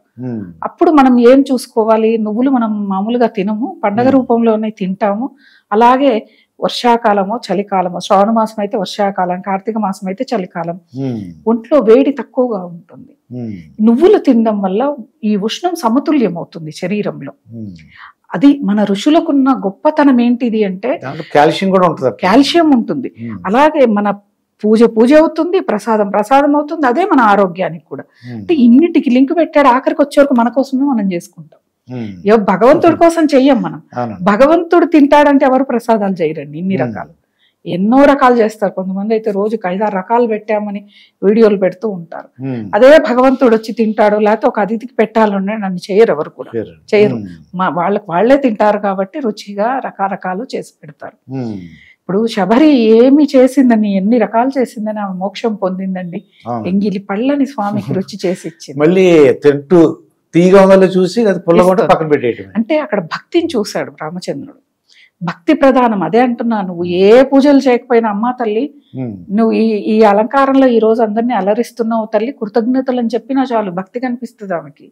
చిత్తశుద్ధి, శరణాగతి ఇవే కావాలి ఆవిడకి. అసలు విగ్రహమే లేదు కదండి. మనం నిగ్రహం కోసం కలియుగంలో పెట్టుకున్నాం. మరి అనాదిగా విగ్రహం లేదు. మరి వాళ్ళందరూ ఎలా ఆరాధించారు అమ్మవారిని అంటే సాధనతో, జపముతో, హోమాలు, యాగాలు, యజ్ఞాలు, అన్నదానాలు, వీటితోనే పుణ్యాన్ని సంపాదించుకున్నారు. మనకేంటిదంటే వాటి మీద కంటే వీటి మీదనే ఎక్కువగా ఆధారపడుతున్నాం, విగ్రహం మీదనే. కాబట్టి విగ్రహారాధనలు ఇవన్నీ కూడా ఉండాలి. అలా పెట్టారు. అయితే 5వ రోజు మనకి అమ్మవారిది అన్నపూర్ణాదేవి స్తోత్రం ఉందండి. అన్నపూర్ణ అష్టకం ఉంటుందండి. అష్టోత్తర పుస్తకంలో ఉంటుంది, అది చదువుకోవచ్చు. యథావిధిగా రోజు చేసుకునే పూజని మళ్ళా చేసుకోవాలి. పాడ్యమి రోజు ఎలా పువ్వులైనా ఏ పువ్వులైనా అదే చెప్పా కదా, తెల్లగా ఉన్నాయి, శుతి మెత్తనిగా సువాసనగా ఉన్న పూలు అమ్మవారికి ఈరోజు అన్నపూర్ణాదేవికి మనం అర్పించటం. అలాగే అన్నదానం, మనకు స్తోమత ఉందా ఇచ్చేయటం. ఒక్కటే చెప్తా అండి, అన్నదానం అంటే అందరూ భయపడిపోతారు. మనకి GHMC 5 రూపాయలకి ఫుడ్ పెడుతుంది పేదవాళ్ళకి. అది ఇస్కాన్ 1 రూపీకి ఇస్తుంది వాళ్ళకి. మనం వెళ్ళి ఆ టోకన్లన్నీ మనమే కొంటే 100 మందికి పెట్టిస్తే 500లేనండి అయ్యేది. 5 రూపాయలు కదా, 5 రూపాయలు. ఆ టోకన్లు తీసుకొని అక్కడికి వచ్చే పేదవాళ్ళకి టోకన్లు ఇస్తే వాళ్ళు భోజనం చేస్తారు. అన్నదాన ఫలితం వచ్చే కదండి, 500కి 100 మంది తింటారు కదండి. చాలా సింపుల్ అండి, చాలా బాగుంది ఇది. చాలా నేను అందరికి అదే చెప్తాను. ఒక 100 రూపాయలు ఉందనుకోండి, 20 వస్తాయి. వచ్చిన వాళ్ళందరికీ ఇచ్చేస్తాం టోకెన్. 20 మందికి అన్నదానం చేసిన ఫలితం వస్తుంది కదా. ఆ టోకన్లు మనమే ముందుగా వెళ్ళి, ఏమంటే ఈరోజు మేము చేస్తాం, మాకు ఇవ్వండి టోకన్లు, లేకపోతే డబ్బులు మేము మీకు ఇస్తాం. అక్కడే మనం నిలబడి ఎంతమందికి పెట్టారో కౌంట్ చేసుకోవాలి. ఎక్కడిదక్కడే మనం ఇచ్చేసుకోవాలి. అలా నేను చెప్పేది 500 ఉన్నా 100 మందికి భోజనం అవుతుంది. చాలా ఈజీ మెథడ్. ఓ 10,000 20,000 ఖర్చు అవుతుంది అని అనుకోకుండా అక్కడికి వెళ్ళి మనమే దానం చేయొచ్చు. లేదు అమ్మవారికి ప్రసాదాలు చేస్తాం, ఒక ఇద్దరికి మేమే వండి పెడతాం మా చేతులతోనన్నా పెట్టవచ్చు. అయితే ప్రతిరోజు కూడా అంటే కలశ ఆరాధన చేస్తూ బాగా సంపన్నులైన వాళ్ళు ఒక్కొక్క రోజు ఒక్కొక్క పండు ముత్తైదుని, అంటే బాగా వయసు అయిపోయిన ఆవిడ ముత్తైదుగా భర్తతో ఉన్న ఆవిడని పిలిచి ఆవిడకి దక్షిణ తాంబూలాలు ఇస్తే చాలా చాలా మంచిది. అలా ముత్తైదులకి పండు ముత్తైదులు అంటారు వాళ్ళని, అంటే బాగా వయసు అయిపోయి భర్త ఉంటాడు వాళ్ళకి. అలా తర్వాత రోజు అమ్మవారు మహాలక్ష్మిగా మనల్ని అలరిస్తారు. మహాలక్ష్మి ఎవరికి ఇష్టం ఉండదండి? లక్ష్మి అంటేనే ప్రతి ఒక్కరికి కావాల్సిన అన్నం తర్వాత ముందు ఆకలి, ఆకలి తర్వాత నెక్స్ట్ జ్ఞాపకం వచ్చేది మనీ, డబ్బులు రావాలి. అంటే మీరు కూడా డబ్బులు, లక్ష్మి అంటే డబ్బులనే అనుకుంటున్నారా? నేను అలా అనుకోలేదు. నేనంటే ఆరోగ్యం అనుకున్నాను, ఆనందంగా ఉండాలనుకుంటాను. నేనైతే ఆ లక్ష్మి అంటే ఆరోగ్యం ఉండాలి, ఆనందంగా ఉండాలి, మనకి ఏ బాధలు ఉండకూడదు, అదే లక్ష్మి అనుకుంటాను. డబ్బులతో లక్ష్యయతే ఇది లక్ష్మి, లక్ష్యంతో చేసే పనులన్నీ కూడా లక్ష్మితో సమానం. అంటే ధనధాన్యాలు సంపదలు ఇవి కూడా లక్ష్మే. అది ఒక్కటే కాదండి, ఆరోగ్యం లక్ష్మి, అది సుఖంగా ఉండటం లక్ష్మి, మంచి సత్సంతానాన్ని పొందటం లక్ష్మి, మంచి భార్యాభర్తలుగా ఉండటం లక్ష్మి, మంచి ఆలోచనలు, మంచి ఆలోచన, మంచి వాక్కు ఉండటం లక్ష్మి, మంచి రూపం ఉండటం లక్ష్మి. నలుపు తెలుపు అనేది కాదండి, నల్లగున్న వాళ్ళు కూడా చాలా ఆకర్షణీయంగా ఉంటారు చాలా మంది, దానికి సంబంధం లేదు. అది లక్ష్మి అంటే మనసు సౌందర్యంగా కూడా ఉండాలి. 10 మందికి మన వాక్కుతో వాళ్ళ మనస్సుని సంతృప్తి పరచాలి, అది లక్ష్మి. అక్కడ లక్ష్మి ఉంటుంది. అలాగే 10 మంది మన వల్ల బాగుపడ్డారు, అది లక్ష్మి. లక్ష్మికి చెప్పుకుంటూ పోతే చాలా ఉన్నాయండి. 96 స్థానాల్లో లక్ష్మి ఉందండి, మహాభారతంలో ఉంది. 96 స్థానాల్లో లక్ష్మి ఉంటుంది.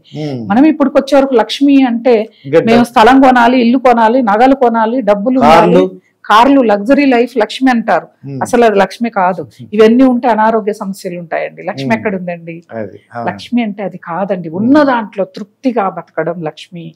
10,000 జీతం భర్త తెస్తున్నా అంటే అందులో 1,000 రూపాయలు నువ్వు దాచిపెట్టి 9,000లో పిల్లల్ని, భర్తని, అతిథుల్ని, అత్తమామల్ని నువ్వు చాకచక్యంగా తృప్తిగా ఉంటూ ఎక్కడ జీవిస్తావో అక్కడ లక్ష్మి ఉంది. తృప్తి లేని జీవితం లక్ష్మి లేదండి. అక్కడ నీకు కోట్ల ఆస్తులు ఉండని తృప్తి లేదనుకోండి, అక్కడ లక్ష్మి లేదు. అలాంటి లక్ష్మీదేవి ఈరోజు మనల్ని అలరించబోతోంది. అమ్మవారిని పాలతో తప్పకుండా ఈ రోజు నేను చెప్తున్నా, దొరికితే ఆవపాలు, ఆవు నెయ్యి తీసుకొని వచ్చి బెల్లము బియ్యముతో కలిపి చేసిన పాయసాన్నం, అచ్చం పాలే, నీళ్లు కలపకూడదు. ఎందుకంటే క్షీరసాగరం నుంచి ఉద్భవించింది తల్లి కాబట్టి. పాలంటే ప్రీతి, ఎవరికైనా పుట్టిల్లంటే ప్రీతి ఉండదండి, ప్రీతి లేని మహిళే ఉండదు అసలు. అలా జీడిపప్పు, ఎండు ద్రాక్ష, అలా యాలకుల పొడి వేసి సుగంధాల పరిమళం రావాలి ప్రసాదం.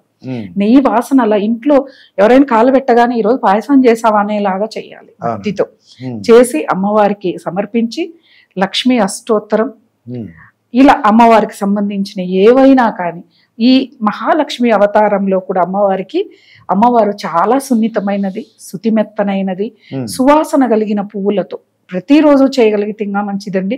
చెప్పా కదా, ఈ 9 రోజులు పూలు అధికమైన ధరలు ఉంటాయండి.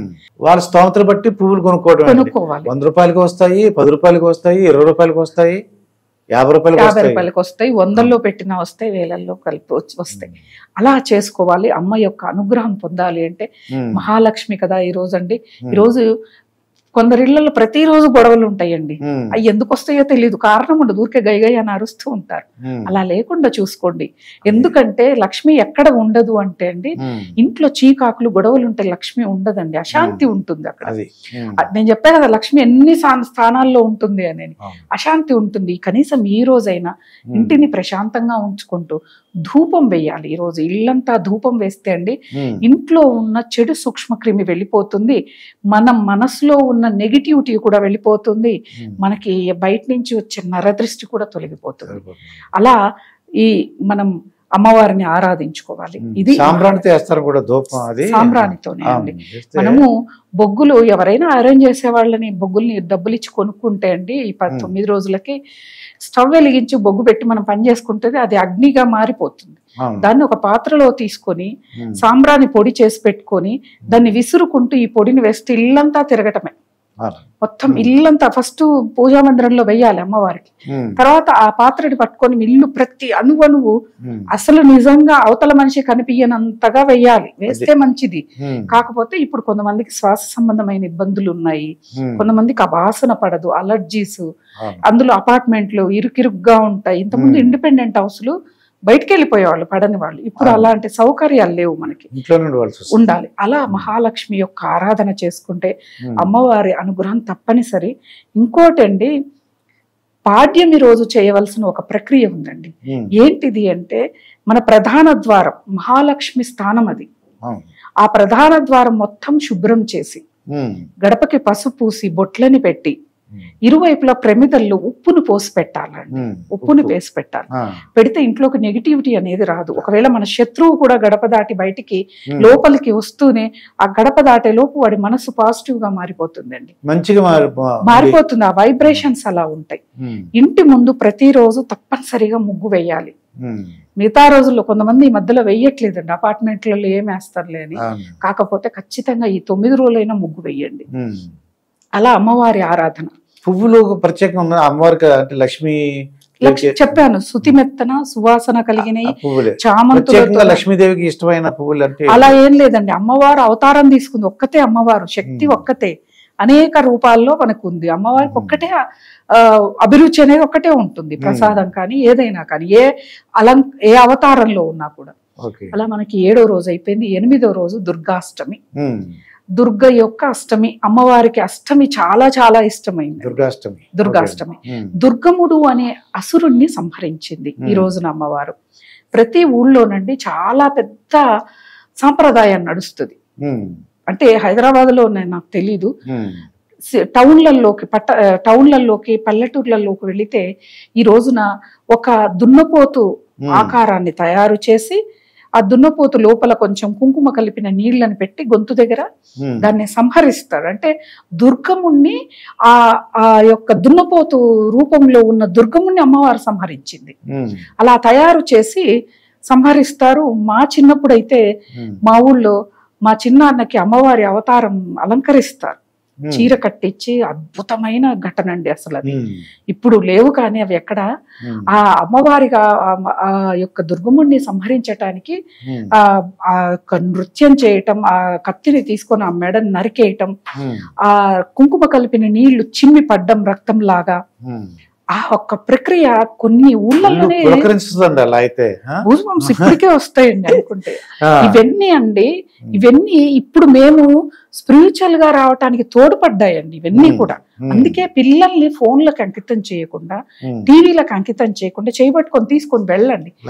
అసలు తల్లులే ఫోన్లలోకి అంకితం అవుతుంటే పిల్లలేముందండి, వీళ్ళు వదిలేసి రోజు ముందు బయటికి రావాలి. అలా అమ్మవారిని ఆ రోజు దుర్గముని సంహరిస్తారు.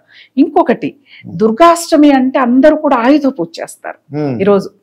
పూర్వకాలంలో ఆయుధాలంటే ఏం లేదండి, నాగలి, కత్తి, కొడవలి, గొడ్డలి, గుణపం, ఇవే పొలంలో పనిచేసేవి. ఇప్పుడు మనం ఏంటిది అంటే ప్రతి వెహికల్, వాళ్ళు అప్పుడు ఎద్దుల బండిని, ట్రాక్టర్ని కూడా పూజించేవాళ్ళు. మనం ఇప్పుడు కార్లు, జీపులు, బైకులు, అలాగే ఇంట్లో కత్తిపీటలు, కట్ చేసే కట్టర్లు అన్నిటికీ కూడా పూజ చేస్తాం. మీకు సందేహం రాలేదా ఆ పండక్కి ఈ పూజకి ఏంటిది అనేది? అంటే నేను అనుకుంటే ఆ ఇన్స్ట్రుమెంట్స్ అన్ని సరి చేసుకుంటారేమో అనుకుంటా. వాళ్ళ మరి పొలానికి కావాల్సిన నాగలండి, ఏమైనా రిపేర్లు ఉన్నా ఏమైనా చేసుకుంటారేమో అనిపిస్తుంది నాకు. కాదండి, దుర్గముడు అంటే లోహుడు. లోహుడు అనే రాక్షసుడు. లోహంతోనే తయారైతాయి కదండి అన్ని. అప్పుడు సంహరించే సమయంలో వాడు అమ్మవారిని శరణు వేడాడు. లోహుడు వేడితే అప్పుడు అమ్మవారు చెప్పింది, దుర్గాష్టమి ఈ రోజున ఎవరైతే నిన్ను ఆరాధిస్తారో, పూజిస్తారో వాళ్ళకి నీ వల్ల భయభ్రాంతులు ఉండకూడదు, ఆపద అనేది ఉండకూడదు అని అమ్మవారు అనుగ్రహించారు. అది కత్తి లోహంతోనే కదండి తయారయ్యేది. ఇవన్నీ లోహంతో తయారైతాయి కాబట్టి వీటన్నిటికీ పూజ ఆరాధన అనేది మనం చేస్తాం ఈరోజు.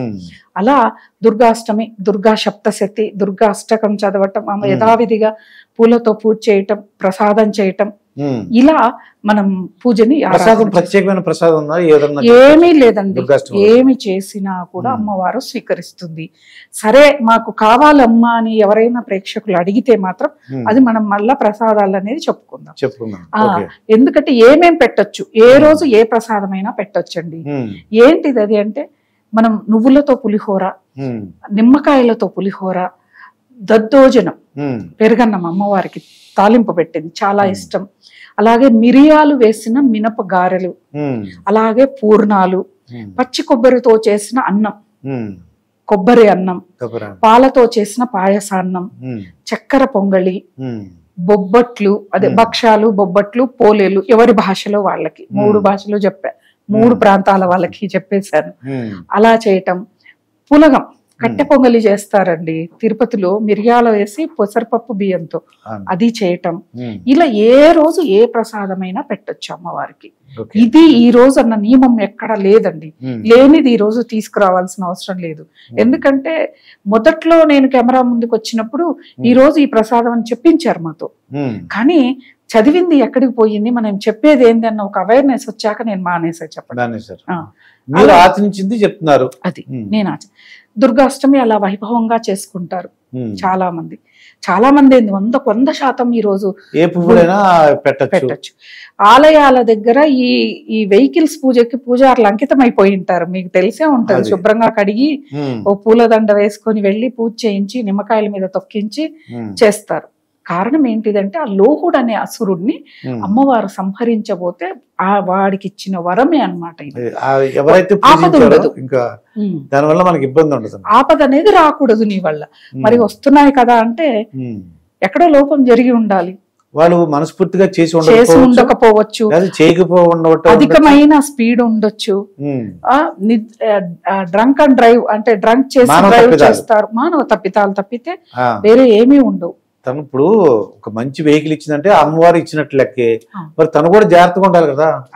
మరి మీరు అన్నట్టు డ్రంక్ అండ్ డ్రైవ్ లేదంటే విపరీతమైన స్పీడ్ వెళ్తే మరి అక్కడ ఉన్నప్పుడు వెళ్ళటం, తొందరగా వెళ్ళాలనుకుంటే ఇలాంటివి ఆపదల్ని కలిగిస్తుంది. మన తప్పితం, భగవంతుడిది, అమ్మవారి తప్పితం, మానవ తప్పితాలు ఇవి. అలా దుర్గాష్టమి చేసుకున్నాక ఆఖరి ఘట్టం నవమి. ఈ రోజు అమ్మవారు మహిషాసుర మర్దినిగా మనల్ని మన ముందుకొస్తుంది, అలరిస్తారు. అమ్మవారు ఆశ్వయుజ పాడ్యమి నుంచి మహిషాసురుడితో యుద్ధం చేస్తూనే ఉంది. ఈ 9 రోజులు కూడా మహిషాసుర మర్దినే చేస్తుంది. ఈ రోజు మహిషాసురుని సంహరించింది కాబట్టి అమ్మకు ఆ పేరు వచ్చింది. మర్దిని అంటే సంహరించింది అని. ఈ రోజు అమ్మవారిని మహిషాసుర మర్దిని స్తోత్రం అండి, ఐగిరి నందిని నందిత మోదిని అందరికీ తెలుసు. అది ఈ రోజు 11 సార్లు చదివారనుకోండి, మనలో ఉన్న అసురగుణాలన్నీ తొలగిపోతాయండి. మనకు తెలియదు, అన్ని పోతాయి. కోపము, మనం చాలా మంది అడుగుతారు ఇది చేస్తే జరుగుతుందా అంటారు కదా. చేసి చేసి చేసి మీరు ఎక్స్పీరియన్స్ చేయండి, చేస్తే ఆ ఫలితం ఏందో తెలుస్తుంది. ఎందుకంటే నన్ను నేను చూసుకున్నా కాబట్టి నా ప్రవర్తన నాకే విచిత్రంగా, అరే నాకు తెలియకుండా నేనే మారిపోయానే, నాలో ఈ గుణం ఉండేది ఈ రోజు లేదే అన్న స్థాయికి వచ్చాను కాబట్టే చెప్పగలుగుతున్నాను. చెయ్యాలి. ఈ రోజు అమ్మవారికి ప్రసాదమా, ఏమైనా పూర్ణాలు పెట్టచ్చు, ఇంకేమైనా చేసుకోవచ్చు, మన ఇష్టం. అది చెప్తున్నా కదా, అది వాళ్ళ తృప్తి కొలది వాళ్ళు ఏమైనా చేయవచ్చు. ఆలయ దర్శనం తప్పనిసరిగా నవమి రోజు చేసుకోవాలి. ఇంకొకటి, నవమి అమ్మవారికి చాలా ఇష్టం అండి.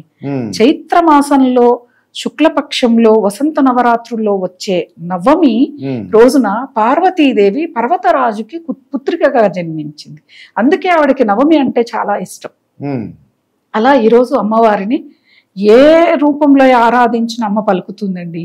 ఈరోజు మహిషాసుర మర్దినే అనేది కాదు, ఏ అమ్మగా పిలిచినా కూడా మనకి పలుకుతుంది. అలా నవమి, దశమి, విజయదశమి. ఈ విజయదశమి అనేది విజయాలను ఇస్తుందండి. చాలా సంకేతాలు ఉన్నాయి.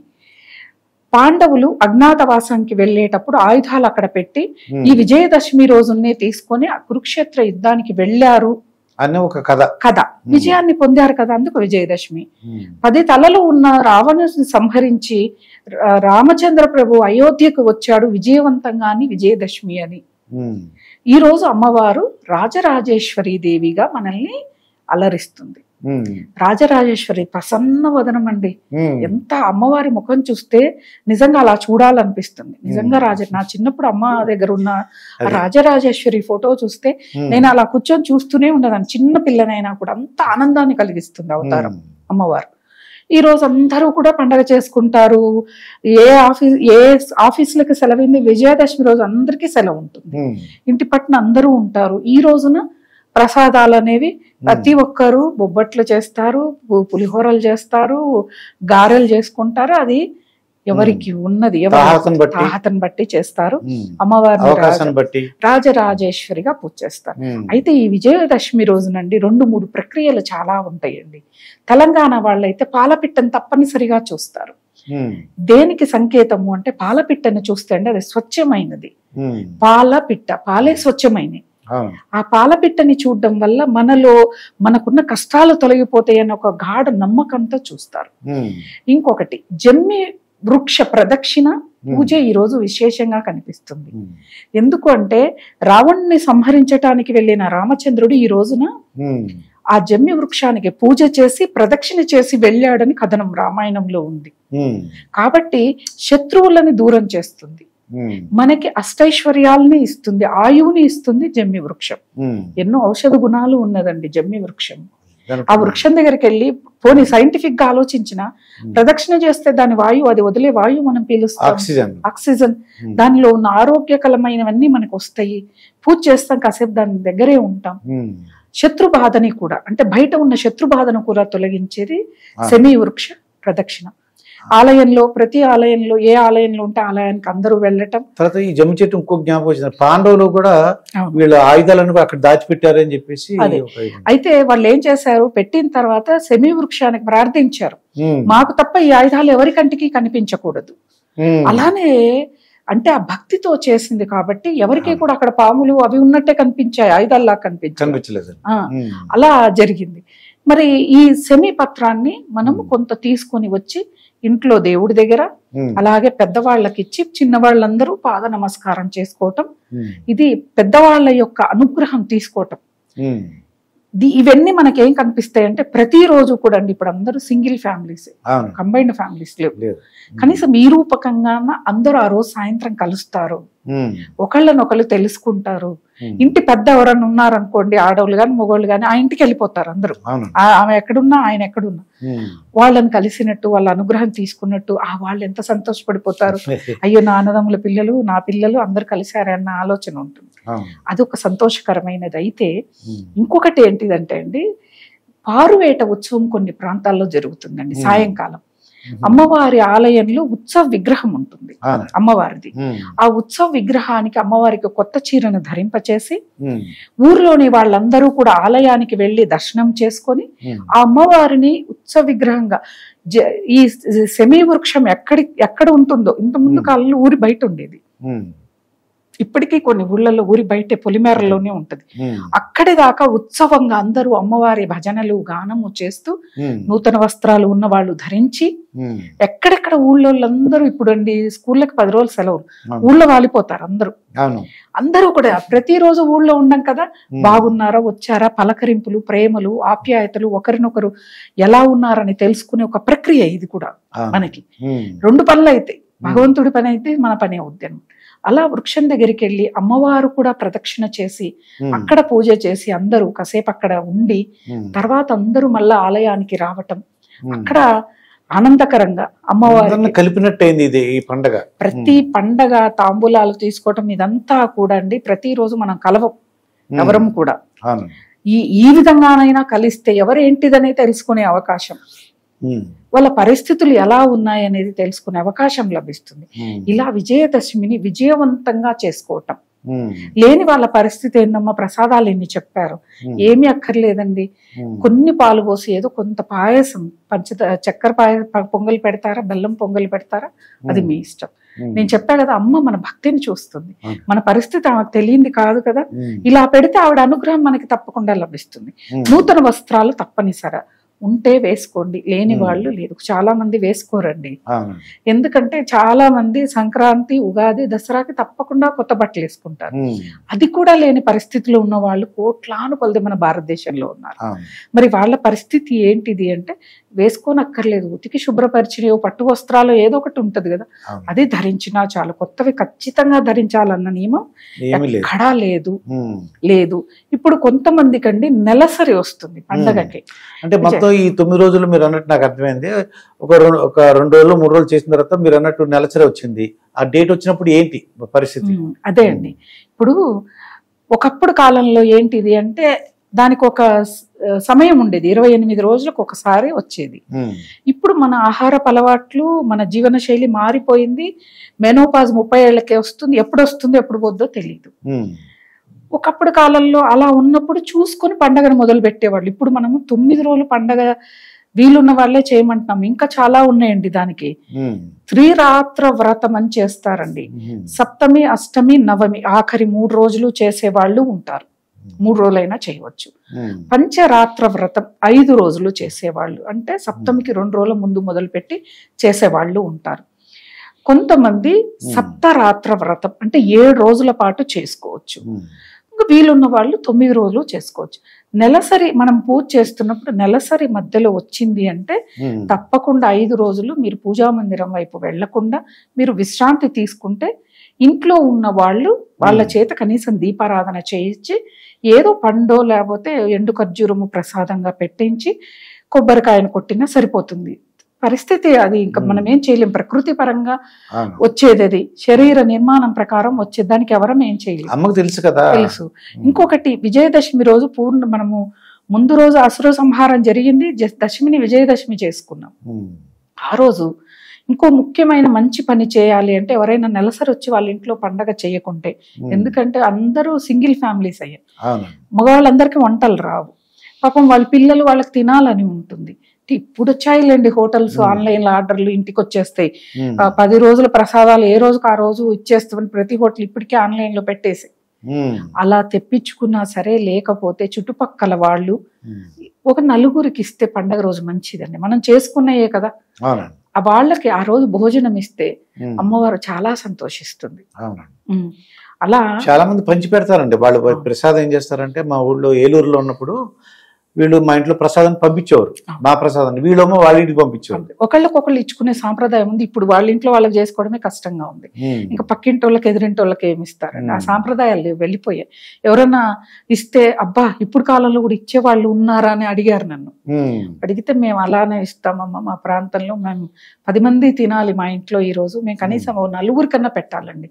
అపార్ట్మెంట్లు వాచ్మెన్ కు, పని వాళ్ళకి, ఎదురింటి పని వాళ్ళకు, అట్లా పేదవాళ్ళకే ఇస్తాం, ఉన్నోళ్ళకి ఏం పెట్టక్కర్లేదండి. వాళ్ళు ఆన్లైన్ లో బుక్ చేసుకుంటారు. అసలు చేసుకోని వాళ్ళకి వాళ్ళకి మాత్రం ఓ 4 మేము ఇంట్లో 3 ఉన్నా 4 తినేమైనా మేము ఎక్కువగా చేసి పెడతాం. అది పుణ్యకారం. అంటే నేను చేస్తున్నాను చెప్పడం కాదు, చెయ్యండి అని చెప్పటం. అయితే ఈ నెలసరిది వచ్చింది అనుకోండి, ఒక 2 రోజులు చేసిన తర్వాత 3 రోజులు మొదలెట్టారు, 5 రోజులు చేయకూడదు, మళ్ళీ కంటిన్యూ. అప్పుడు ఎలా అంటే మళ్ళా 5వ రోజు ఇప్పుడు 7 రోజులు అయితే ఇంకా ఉంటదిగా, 8-9 రోజులు. ఆ 8-9 రోజులు వచ్చేసి అమ్మవారికి ఉద్వాసం చెప్పేయచ్చు. అలా ఏం లేదు. నెలసరి అనేది సామాన్యం కదండి. ఉద్వాసన ప్రక్రియ ఉందమ్మా? ఏమీ లేదండి. ఇప్పుడు నవమి రోజు పూజ చేసాము, అమ్మవారికి అయిపోయింది. ఆ రోజు సాయంకాలం దీపారాధన చేశాక ఆ కలశాన్ని అలా కొంచెం కదిలించటం, కదిలిస్తే ఇంకా విజయదశమి రోజు ఉంటుంది కలశం. లేదా కొంతమంది విజయదశమి రోజు కదిలిస్తారు, నవమి రోజు ఎందుకు అనుకుంటే. ఇది కొంతమంది సైకాలజీ ప్రకారం చెప్పాల్సి వస్తుందని. కొంతమంది నవమి రోజు ఎలా చేస్తారు అంటారు. అలాంటి వాళ్ళు దశమి రోజు కొద్దిగా అలా కలశాన్ని కదిపితే మన పూజ సంపూర్ణం అయిపోయినట్లు. మరుసటి రోజు యథావిధిగా తీయటం. ఇంకా ఇక్కడ కొన్ని నియమాలు ఉన్నాయండి. కలశం మనం పెడతాం, ఆ కలశంలో కొబ్బరికాయని ఏం చేయాలి, ఆ రవికను ఏం చేయాలి, కలశంలో పోసిన జలాన్ని ఏం చేయాలన్న సందేహం ఉంటుంది. ఏమీ లేదండి, పండగ అయిపోయింది, అన్ని తీశారు. ఆ రవిక ఉంటుంది కదా, ఎర్రని రవికని ఇస్తారు కదా, అందులో ఈ కొబ్బరికాయని పెట్టి కట్టి గుమ్మానికి బయట కట్టేస్తే మంచిది. మంచిది. లేదు మాకు అలా కట్టుకోవడానికి లేదు, మేము రెంటిళ్లలో ఉన్నాం, మేకు కొట్ట నీరు అనుకుంటే మీరు ఆ రవికని మీరు శుభ్రంగా ఆడవాళ్ళు మహిళలు కుట్టించుకొని వేసుకోవచ్చు. కొబ్బరికాయని మాత్రం ఒలిచి కొట్టి ఆ నీళ్ళని ఇంట్లో వాళ్ళు తాగి ఆ కొబ్బరితో తీపి పదార్థం ఏదైనా చేసి ఉమ్. మీ ఇంట్లో వాళ్ళు చుట్టుపక్కల పిల్లలకి, చిన్న పిల్లలకి ఎక్కువగా పంచాలండి, పంచితే మంచిది. చిన్నపిల్లలకి. మరి జలం ఏం చెయ్యాలి? జలం అంటే అండి, జలాన్ని తీసిపెట్టి అలా తీసి పెట్టుకోవచ్చు ఒక బాటిల్లో. అందులో ఆ కలశంలో నుండి పంచ పల్లవాలు వేస్తారు, ఒక బెల్లం ముక్క, ఒక రూపాయి కాయిన్ వేస్తారు. ఔషధ గుణాలుగా తయారవుతుంది ఆ జలం. 9 రోజుల పాటు ఉంటుంది కదా. అలా ఆ నీళ్ళని ఒక బాటిల్కి తీసి పెట్టుకొని ప్రతి నెలసరి అయిపోయాక ఇంటిని శుద్ధి చేసుకోవచ్చు ఆ జలంతో. పసుపు కలిపి శుద్ధి చేసుకోవచ్చు. లేదులేమ్మా మాకు అంత ఓపికలు ఎక్కడ, ఆ జలం ఎక్కడ ఉంటుందిలే అనుకున్న వాళ్ళైతే మొక్కల్లో పోసేయచ్చు. మొక్కల్లో పోసేయచ్చు. తొక్కని చోట ఎక్కడైనా పోయాలి. అలా పోసి మనం మళ్ళీ కింద బియ్యం పోసాం కదమ్మా అంటే, మీరు అన్నం వండుకుంటారుగా, అందులో కలిపి అన్నం వండుకోవటమే, అంతే. ఇప్పుడు ఆ రవిక కొంతమంది ఇలా ఉంటారు, కొంతమంది సన్నగా ఉంటారు, ఎక్కువైద్ది తక్కువైద్ది అనుకున్నప్పుడు ఎవరైనా ముత్తైదు మళ్ళా వచ్చినప్పుడు తాంబూలంగా పెట్టి ఇచ్చేయచ్చు. అలా చేసుకోవచ్చు. కొంతమంది ఆ రవికని బాగా ఫోల్డ్ చేసి ప్రధాన ద్వారం దగ్గర తగిలించుకుంటారు. కొంతమంది మంచి జరుగుతుంది, అమ్మకు పెట్టిన వస్త్రం కదా అని చెప్పాను. మళ్ళీ సంవత్సరం వరకు ఉంటుంది. మళ్ళా సంవత్సరం అది తీసివేసి మళ్ళా వచ్చిన రవికని అక్కడ పెట్టుకునే వాళ్ళు చాలా మంది ఉంటారు. ఇలా ఇక తెలంగాణలో అయితే బతుకమ్మ ఉందండి. ఇది ఎలా వచ్చింది అంటారు? బతుకమ్మ అనేదండి, ఒకసారి తెలంగాణ ప్రాంతం అంతా, ఇప్పుడు మనకు వర్షాకాలము ఆషాఢ మాసం నుంచి కొత్త నీరు వస్తుంది, బాగా అనారోగ్య సమస్యలు కలరా ప్రబలి జనాలందరూ కూడా చనిపోతూ ఉన్నారు. చనిపోయినప్పుడు బాధాకరమే కదండి. మొత్తం కొన్ని వేల సంవత్సరాల క్రితం జరిగిందే ఇది. 1000 సంవత్సరాల క్రితం జరిగినదే ఇది. అప్పుడు ఏం చేశారు వాళ్ళు అంటే, ఆస్పత్రికి తీసుకెళ్ళి, అంటే వైద్య సదుపాయం చేయించలేని వాళ్ళు ఏం చేశారు అంటే, ఈ నీరు మనం వినాయక చవితికి కూడా పత్రులతో పూజ చేసి నిమజ్జనం చేస్తాం. ఎందుకు? నీటి శుద్ధత కోసం. ఇప్పుడు కూడా ఏంటిది, ఔషధ గుణాలున్న పువ్వులన్నీ, కొండల్లో దొరికే పువ్వులని వాళ్ళు ఏం చేశారంటే, చూడండి ఎలా ఈ ప్రక్రియ అనేది ఎంత జ్ఞానంతో చేసి ఉండాలి. ఆ పువ్వులన్నీ తెచ్చి పేర్చి మధ్యలో పసుపు గౌరమ్మని పెట్టి, బతుకు అమ్మ అంటే చనిపోయిన పిల్లల్ని పక్కన పెట్టి బతుకమ్మ అని చుట్టూ ప్రదక్షిణ చేస్తూ ఆ బతుకమ్మకు సంబంధించిన పాటల్ని పాడుతూ అలా చేయటం వల్ల ఆ అనారోగ్య సమస్య అనేది ఆగిపోయింది. అంటే అక్కడ గౌరమ్మనే, పార్వతీదేవిని అక్కడ మనం పూజించింది. అంటే ప్రకృతి ఆరాధన కూడా మనకి ఇక్కడ కనిపిస్తుంది. ఆ బతుకమ్మల్ని నీటిలో నిమజ్జనం చేస్తే ఏముందండి, దానిలో ఉన్న ఔషధ గుణాలన్నీ నీటిలో కలవటం వల్ల, ఆ నీటిని తాగటం వల్ల మనకి అనారోగ్య సమస్యలు తొలగిపోయాయి. అంటే ఇప్పుడు మనకి ప్యూరిఫైలు వచ్చాయి, ఒకప్పుడు కాలంలో లేవు. ఇలానే ప్యూరిఫై చేసుకునేవాళ్ళు. వాళ్ళకి అంటే జ్ఞానం అని కాదు, అదే అసలు అదే మంచిది. అలా ఉన్నప్పుడే బాగున్నాం ఆరోగ్యంగా. కట్టెల పొయ్యి మీద నీళ్లు కాగబెట్టుకొని స్నానం చేసినప్పుడే ఒళ్ళు బాగుండింది. గీజర్లు వచ్చి ప్యూరిఫైలు వచ్చాక కాళ్ళ నొప్పులు, కీళ్ల నొప్పులు, అనేక అనారోగ్య సమస్యలన్నీ వచ్చాయి మనకి. అలా ఈ బతుకమ్మని అనేది చూడండి, పండగలు ఎన్ని విశేషాలు ఉన్నాయో చెప్పుకుంటూ పోతే తవ్వుతూ ఉంటే ఒక అక్షయ పాత్ర కదా ఎలా వస్తూనే ఉంటుంది. అలా బతుకమ్మని ప్రతి సంవత్సరం కూడా ప్రభుత్వం తరపున నిర్వహించడం కూడా ఇక్కడ మనం గొప్పగా చెప్పుకోవాలి. ప్రభుత్వం కూడా నిర్వహిస్తుంది. మనం చూస్తే హైదరాబాద్ నిండా ఏ పేపర్ కాగితాలు ఏవో నమూనా మాత్రం బతుకమ్మ నమూనాలు పెడతారు. చాలా బాగా పాటలు పాడతారు. ఎంత అర్థవంతమైన పాటలు అండి బతుకమ్మ పాటలు, చాలా చాలా బాగుంటాయి. ఈ బతుకమ్మను ఆడడం ఒక్కొక్క రోజు ఒక్కొక్క పేరుతో బతుకమ్మను ఆడతారు. అటుకుల బతుకమ్మ, ఎంగిల బతుకమ్మ, పూల బతుకమ్మ, ఇలా ఇన్ని రకాలుగా 9 రకాల బతుకమ్మల్ని, 8 రకాల బతుకమ్మల్ని చేస్తారు. ఒక్కొక్క రోజు ఒక్కొక్క వీధిలో చేసే వాళ్ళు ఉంటారు, ఒక్కొక్క రోజు ఒక్కొక్క ఇంట్లో వాళ్ళు చేస్తారు. ఇక్కడ కూడా కలుపుకొని పోయేతనం. బతుకమ్మ ఆడితే చుట్టుపక్కల వచ్చి ఆడటం ఒక అంగరంగ వైభవం అనే చెప్పుకోవాలి. చాలా అద్భుతం. అంటే పండగ అంటేనే ఆనందకరమైంది, ప్రతిరోజు మనం చేసుకోం కదండి. అందుకే దసరా నవరాత్రులు చేస్తే సంవత్సరం వరకు ఈ ఫలితాల్ని మనం అనుభవించవచ్చు అని మనకి చెప్పేది. ఎందుకంటే ఇన్ని విశేషాలతో కూడుకుంది. కష్టాలు ఏముండవు, అన్ని సుఖాలే ఉంటాయి. అన్ని సుఖాలు ఉంటాయి. ఈ 10 రోజులు ఆరాధనలో పడి మన కష్టం కూడా మర్చిపోతామండి. ఈ రోజు ఈ ఆరాధన చేయాలి, ఈ బతుకమ్మ చేయాలి, ఇక్కడికి వెళ్ళి తాంబూలం తెచ్చుకోవాలి, ఆలయానికి వెళ్ళి దర్శనం చేసుకోవాలి, మన ఇంట్లో ఉన్న కష్టం ఎగిరిపోయాయి. మా రమాదేవి గారు, కొన్ని గ్రామాల్లో ఈ బలులు ఇస్తారండి, జంతు బలులు ఉంటాయి. అంటే నిజంగా ఆ గ్రామ దేవత స్వీకరిస్తారంటారా? అసలు ఏ ఉద్దేశంతో వాళ్ళు అలా ఇస్తున్నారంటారు? గ్రామ దేవత గ్రామాల్ని రక్షించే దేవత అండి. అంటే అమ్మవారి అనుగ్రహంతో ప్రతి ప్రాణి కూడా జీవిస్తుంది. మనిషే కాదు, ఒక మనిషి అనుకుంటేలా ప్రతి ప్రాణి కూడా భగవంతుడి సృష్టి కదా.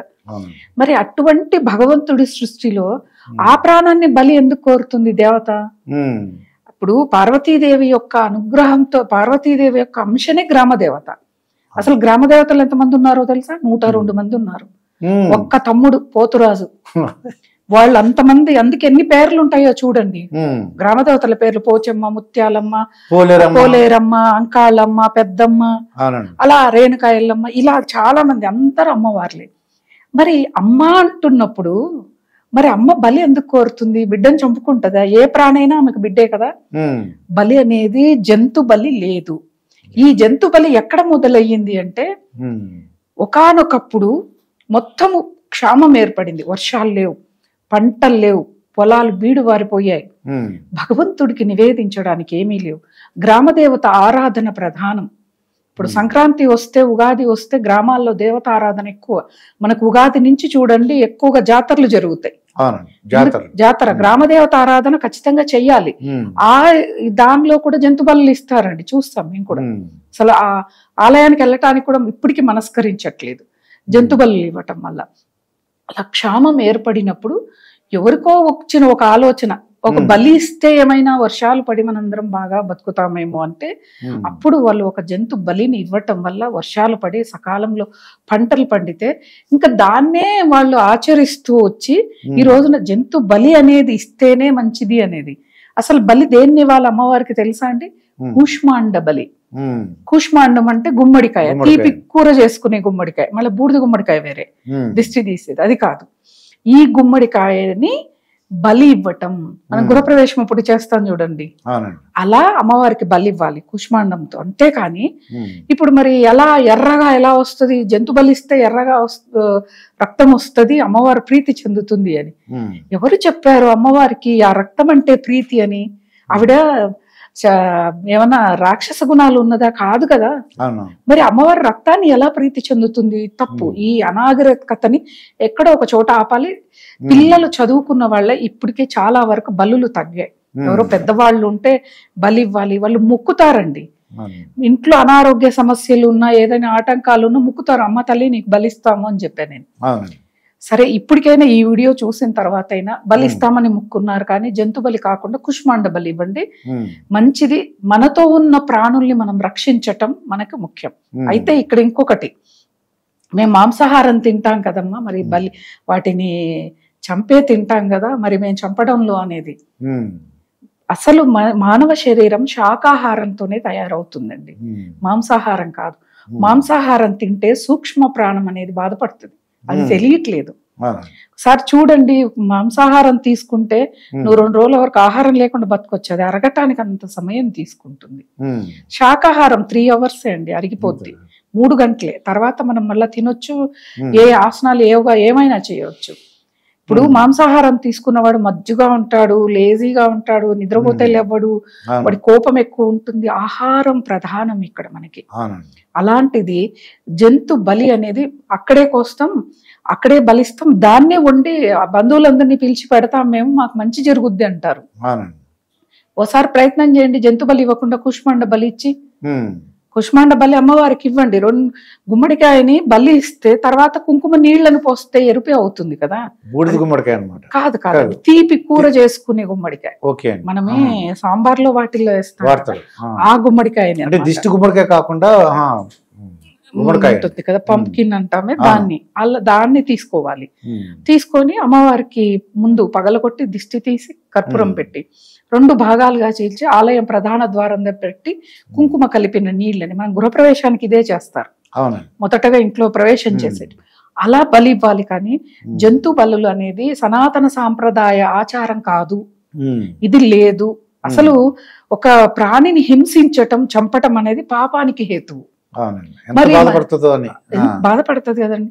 బలిచ్చే ముందు దాన్ని ఎంత మేపుతారు అసలు, దానికి ఆహారం బాగా పెడతారు. ఆహారం అంటే అది తినేది ఆకుకూరలేండి, అదే ఆకుకూరలు తింటే దాన్ని మనం తింటున్నాం, అదే వచ్చింది దరిద్రం. మనం కూడా ఆకుకూరలే తినాలి, ఆకుకూరలు తినేదాన్ని మనం తింటున్నాం ఈ రోజు. కాబట్టి ఇంకా ఈ మధ్య కాలంలో సార్ మాంసాహారం తీసుకునే వాళ్ళు చాలా ఎక్కువైపోయారు. వీళ్ళు వాళ్ళు ఈ వర్ణం వాళ్ళు ఆ వర్ణం వాళ్ళు అనేది కాదు, అదొక ఫ్యాషన్, అదొక ఫ్యాషన్. అది నాన్ వెజ్ తింటున్నాం, నాన్ వెజ్ హోటల్స్కి వెళ్తున్నాం అంటే వాళ్ళు ఒక హై లెవెల్ వాళ్ళని అర్థం. కానీ దిగజారిపోయిన లెవెల్ అని వాళ్ళకి తెలియట్లేదండి, దిగజారిపోయిన లెవెల్ అని తెలియట్లేదు. ఆరోగ్యం కూడా ఇబ్బంది పడతారు, ఆరోగ్యం అనుకుంటున్నారు, ఎక్కడ ఆరోగ్యం? ఇప్పుడు మరి ఆ మేకలు గొర్రెలు ఆ కోళ్ళు బాగున్నాయి, ఆకుకూరలు అవి తిని అవి బాగున్నాయి కదా, మరి వాటిని మనం తింటే మనం బాగుంటామా? అదే ఆకుకూరలు మనం తింటే బాగుంటామా? అదొక్కటి మనం చూసుకోవాలా. జంతు బలి అనేది మనకి లేదు సార్, మనకి లేనే లేదు, మన సాంప్రదాయం కాదు. అది గ్రామ దేవత సంతోషిస్తుంది అనుకున్నారు కానీ సంతోషిస్తుంది, ఎట్లా సంతోషిస్తుంది? ప్రాణి ఆమె దృష్టిలో మనిషితో పాటు ఉన్న 80 లక్షల జీవులు ఆవిడకి బిడ్డలే కదా. మరి ఏ ప్రాణి అయినా, విష ప్రాణి కానీ ఏదైనా కానీ, మరి ఆవిడ ఇది చేస్తది కదా, ఆమె బాధపడిపోతుంది కదా. ఇక్కడి నుంచి ప్రజలు తెలుసుకోవాలి, బలులు అనేవి లేవు అసలు. ఇంకా మనము దీనిలోకి చేతబడి బాణామతి ఇటువంటి క్షుద్రం వైపుకు వెళితే మనుషుల్ని బలిచ్చేవి కూడా ఉన్నాయి, నరబలులు కూడా ఉన్నాయి. మరి దాంట్లో కన్య మళ్ళీ ఇంకా చిన్నపిల్లలు, ఈ ఫలాని రాశి వాళ్ళు ఫలాని నక్షత్రంలో పుట్టిన వాళ్ళని బలిస్తే మీకు బాగా జరుగుతుంది అని చెప్పిన ఒకప్పుడు కాలంలో చాలా ఎక్కువ ఉన్నాయి. కేరళ ప్రాంతంలో ఎక్కువ జరుగుతాయి అవి. కానీ మానవుడి విజ్ఞానం పెరిగి ఎప్పుడైతే చదువుకున్నాడో అప్పుడు కాస్త తగ్గుతూ వచ్చాయి, ఇప్పుడు లేవు. కానీ ఇప్పుడు కూడా జరుగుతున్నాయి అన్న అనుమానం ఎక్కడో చోట ఉంది. నరబలులు కూడా ఇచ్చేవాళ్ళు చాలా మంది ఉన్నారు, నిధుల కోసమనో ఏవో. మనిషికి తృప్తి లేకపోవటం వల్ల ఈ బలులు ఇవన్నీ కూడా రావటం అంతే. కూష్మాండ బలి ఉంది కానీ ప్రాణిని బలి ఇవ్వటం అనేది మన సాంప్రదాయంలో లేదు, ఎక్కడా కూడా లేదు, ఏ పురాణంలో చదివినా కూడా అది లేదు. ఇంకా రమాదేవి గారు, చాలా మంది సందేహం ఏంటంటే పూజ చేయడం మంచిదా లేకపోతే స్తోత్రాలు చదివేసి చేస్తే ఆ పుణ్యఫలం ఎక్కువ ఉంటుందా? రెండిట్లో ఏది ఎక్కువ పుణ్య ఫలితం ఎక్కువ ఉంటది అంటారు? అంటే పూజ అంటే అష్టోత్తరం చదవటం, మామూలు పూజ కొబ్బరిగా కొట్టేసి లేదా దేవుడు దండం పెట్టుకుని పూజ చేసుకుంటారు. ప్రత్యేకంగా స్తోత్రం కూడా చదివితే ఇంక ఫలితం ఎక్కువ ఉంటుంది అంటారు. దానికి ఏది ఎక్కువ మంచిదని అది ఇక్కడ మనం తెలుసుకోవాల్సింది ఏంటిది అంటే, అష్టోత్తరాలు కానీ లలితా సహస్రనామాలు కానీ విష్ణు సహస్రనామాలు కానీ చదవటం వల్ల ఏం జరుగుతుంది అనేది ముందుగా తెలుసుకుందాం. మనకి బీజాక్షరాలతో కూడుకున్నయే విష్ణు సహస్రనామం, లలితా సహస్రనామం. ఒక్కొక్క అక్షరం చదివినప్పుడు మనలో ఉన్న షట్చక్రాల్లో ఒక్కొక్క చక్రం యాక్టివ్ అవుతుంది. ఇప్పుడు హా అన్నామనుకోండి, ఇక్కడి నుంచి పలుకుతుంది, ఇది విశుద్ధి చక్రం. మా అన్నామనుకోండి, మా కూడా ఇక్కడి నుంచే వస్తుంది. రా అన్నామనుకోండి, ఇక్కడి నుంచి వస్తుంది, ఇక్కడ అనాహతం ఉంటుంది. మణిపూరకం నుంచి ఒక బీజాక్షరం వల్ల మణిపూరక చక్రం యాక్టివేట్ అవుతుంది. అది చదువుతున్నప్పుడు చక్రాలు యాక్టివేట్ అవుతూ వస్తాయి. అప్పుడు ఏం జరుగుతుందండి? ఆరోగ్యానికి మంచిది అనుకుంటున్నాను. ఆరోగ్యానికి మంచిది, జ్ఞానం కలుగుతుంది. అంటే రక్త ప్రసరణ బాగుంటుందమ్మా అనిపిస్తుంది. రక్త ప్రసరణకి షట్చక్రాలకు సంబంధం లేదు. చక్రాలు అంటే ఇవేం అమర్చినాయి కాదు, కనిపించవు. ఇప్పుడు ఎవరైనా పోస్ట్ మార్టం చేస్తే వెళ్ళి చూడండి, చక్రాలేమి ఇక్కడ చక్రం ఉన్నట్టు ఏం కనిపించదు. మన భావన ఇక్కడ చక్రం ఉంది, ఇక్కడ కదలిక వస్తుంది, అది సాధన చేసే వాళ్ళకి తెలుస్తుంది.